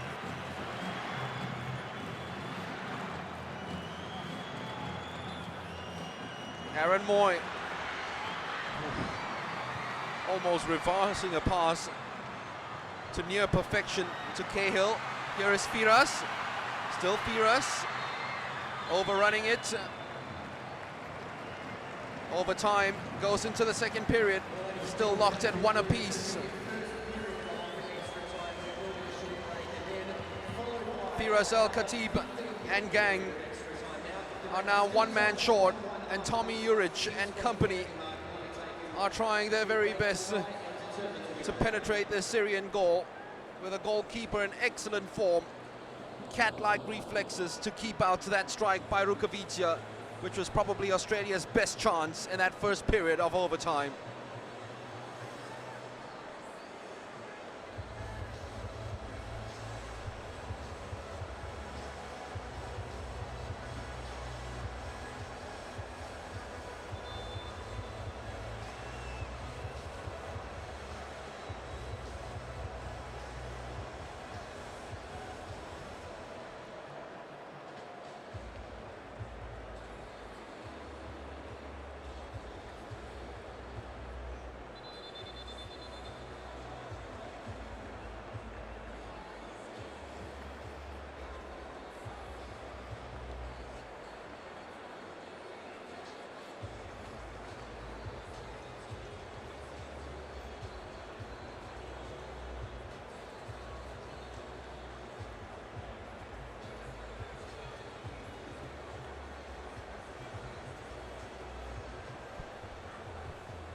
Here we go, Sydney. 15 minutes to go in this extra time. It is up to you to make some noise for your Socceroos. Let's continue this road to Russia. Come on, Sydney.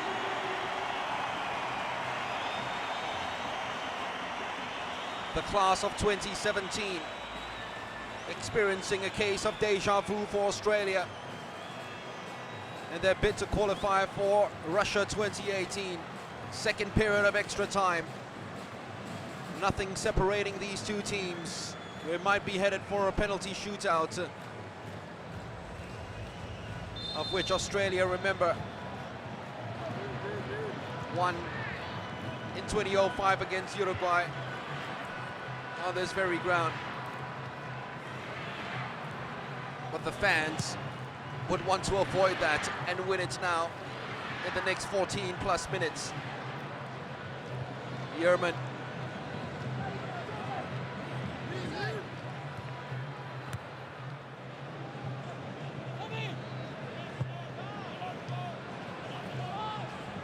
Lecky once again free.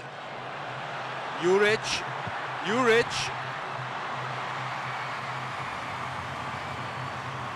The run certainly was eye-catching. The shot didn't match it.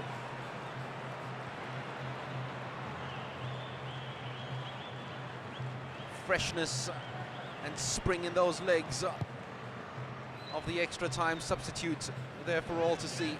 It's really fluffed the shot by the time it came in.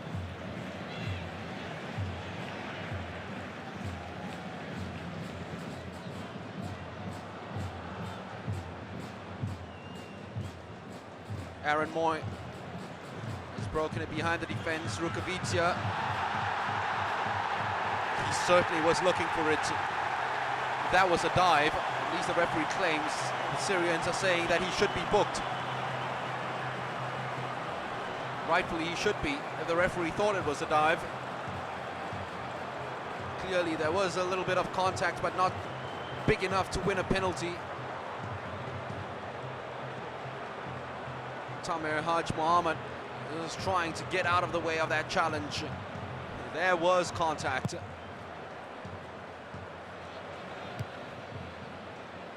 Here is Tamer. Omar Al-Soma still chasing after this with Ryan.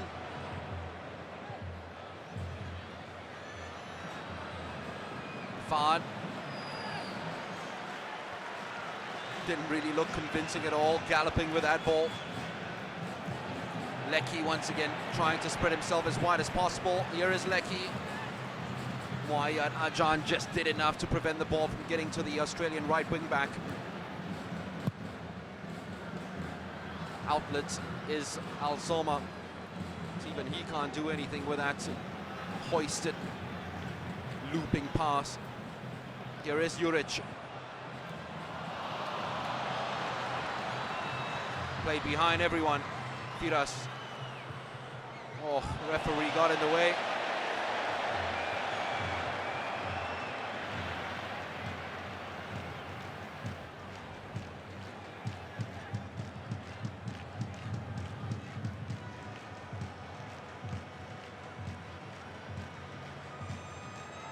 Rukavica.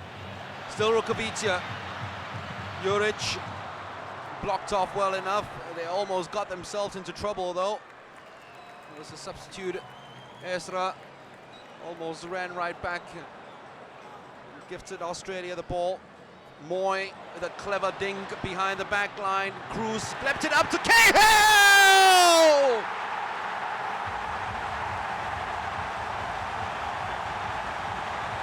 Goal number 50 for Australia! And it might be good enough to send them to the Intercontinental playoff. Once again, in the country's hour of need,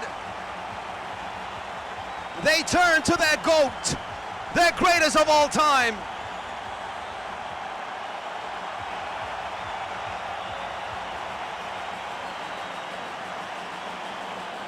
Two headers by Tim Cahill. 2 Australian goals, and this one might be nail.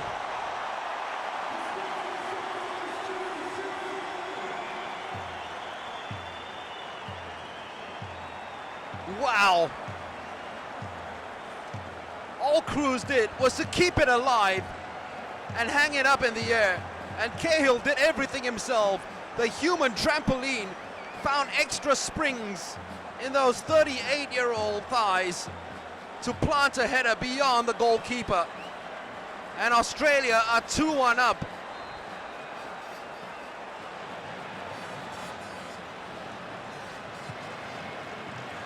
Now Syria will have to commit players forward, or their World Cup dream will be over.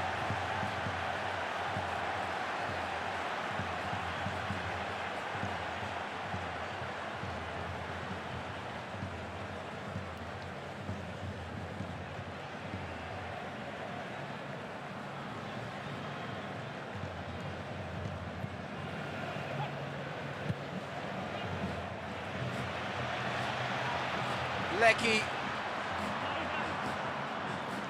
Almar, who's played as well as anyone and could do nothing with that goal, or both goals. Firas is throwing in a challenge, any sort of challenge would do against Degenek. Here is the hero of the moment. Cahill to Rukavica. Juric just ahead of him. Rukavica decided to go dancing on his own.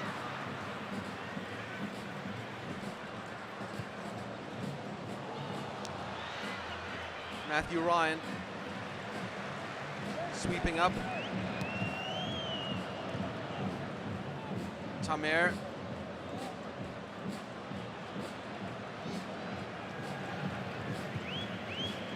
You can see the flagging spirits in this Syrian side. We did say in the first leg, it's a Syrian team that do not understand the word give up. It's a Syrian team that will come back at you and give one last push. But even with their undying spirits, they look flat out and they look totally gassed out at the moment on the pitch. Players can hardly even summon a muscle of energy to run after these passes. The Australians are happy to keep ball.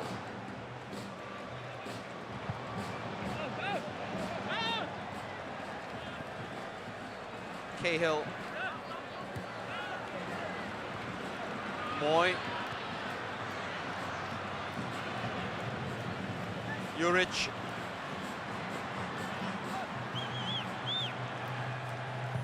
Cahill.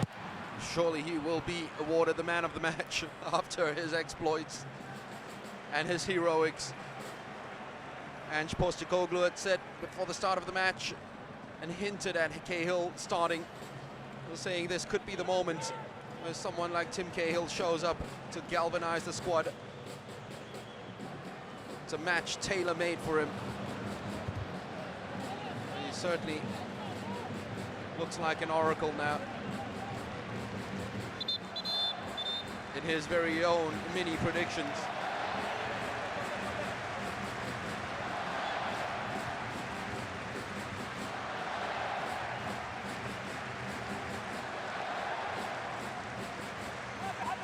Ayman Hakim trying to summon up one last push for Syria.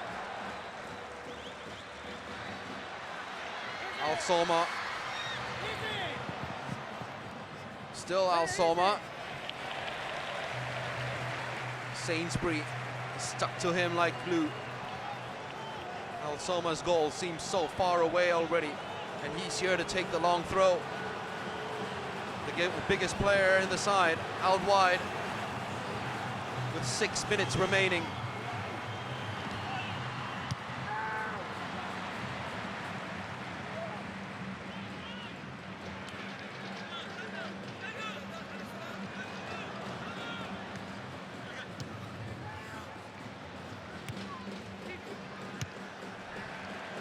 Cahill happy to hook it anywhere. Juric makes something of that clearance and keeps it alive. Goalkeeper hasn't come out. Robbie Cruz has gotten behind the defense, but dragged out wide enough. Moy. Almost clever, piercing pass.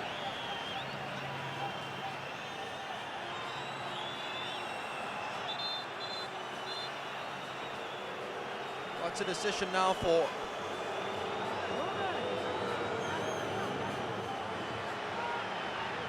Ayman Hakim? Certainly hasn't made a lot of friends here in Sydney.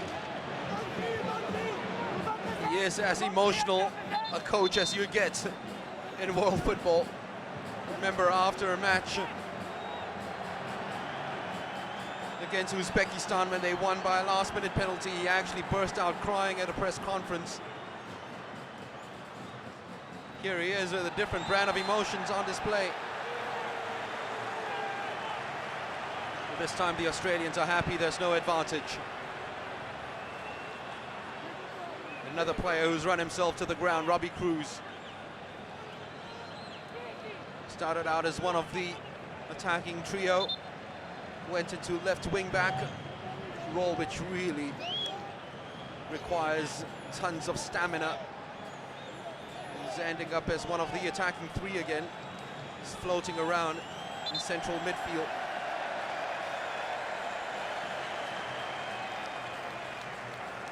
It's a turn of the Syrians to complain the Australians are time wasting.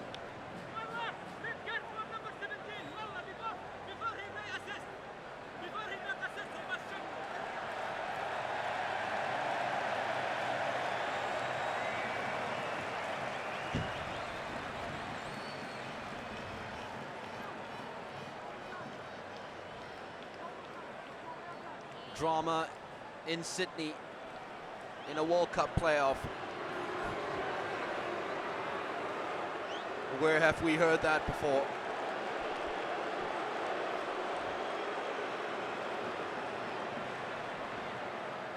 They've got 4 minutes plus whatever time Ermatov would like to add on to hang on to this and go and play the fourth place team in Central America and the Caribbeans.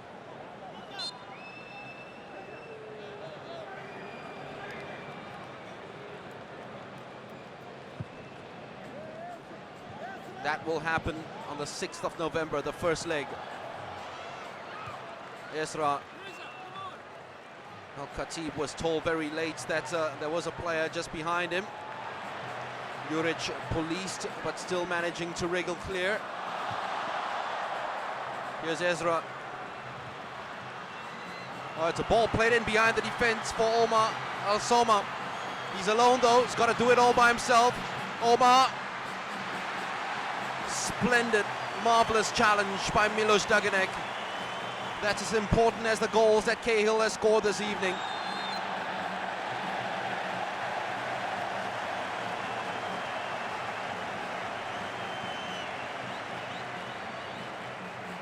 Well, he lost the same player for the opening goal of the game. This time, he watched it all the way. And at that opening sequence, he didn't expect Al-Soma to go left. He expected him to cut back to his right foot. This time, he was prepared.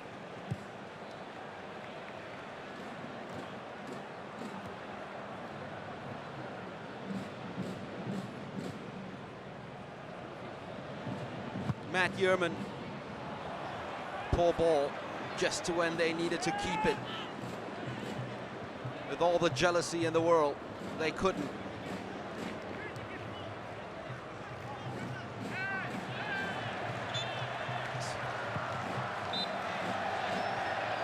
Firas really exemplifying the spirit of the Syrian side. They've committed almost everyone forward now. The Australians rightfully play the high line here. What can Syria do with this? Well, they've got players behind the defense. Ezra. Now here comes the counter-attack. Moy. Juric wasn't strong enough in that challenge. Al-Soma. Firas. Free kick Syria. It might be now or never.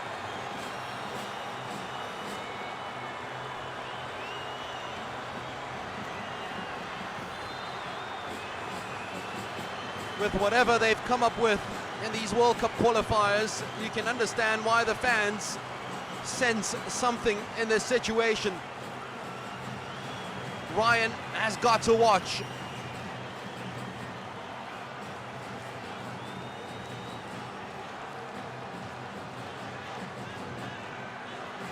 Al-Soma. Postecoglou now on a prayer.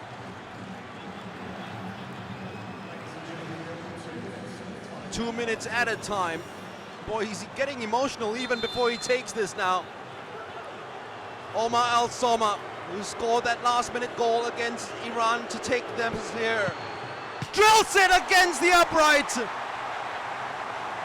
Oh my word. How unfortunate for Omar Al-Soma.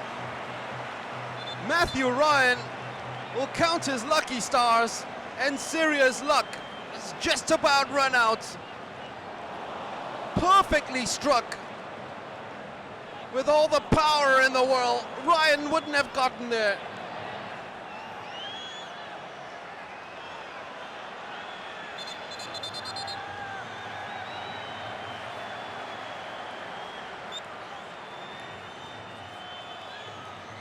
Firaz, still Firaz. Robbie Cruz, the crowd begging him to clear it longer.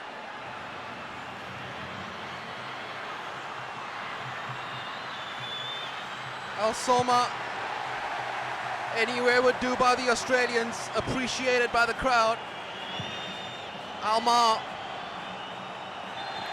offside, and that is probably the most popular person in Sydney at the moment, the assistant referee who flagged that.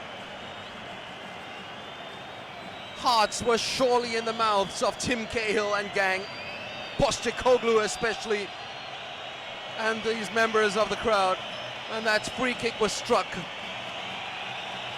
It's almost deafening silence that you could hear the post actually repelling that free kick. And the relief that came after that was telling of the Syrian fight back, which is not good enough because Tim Cahill has come to the fore and soared once again when his country has needed him most. When they went behind the 8 ball with an early strike from Omar Al Soma, Cahill came up with the equalizer, heading the ball into the back of the net. Then in extra time, another Cahill header. This time less powerful, but just as accurate. The half-century of goals for his country. And more important, it takes the land from down under into the Intercontinental playoffs on the 6th of November. Tears shed for the Syrian national side, although they would leave with stories to tell all of Asia and the world over. For Ange Postecoglou, the dream of qualifying for the World Cup finals is still alive, being the first Australian to lead his country into the World Cup finals. It's still there for Postecoglou, all thanks to his captain of the night, 2-goal hero Tim Cahill, making it 2-1 to Australia after extra time and 3-2 on aggregate against a gallant Syrian team.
gentlemen, Mark, heart in mouth stuff there. How do you sum that up right at the end?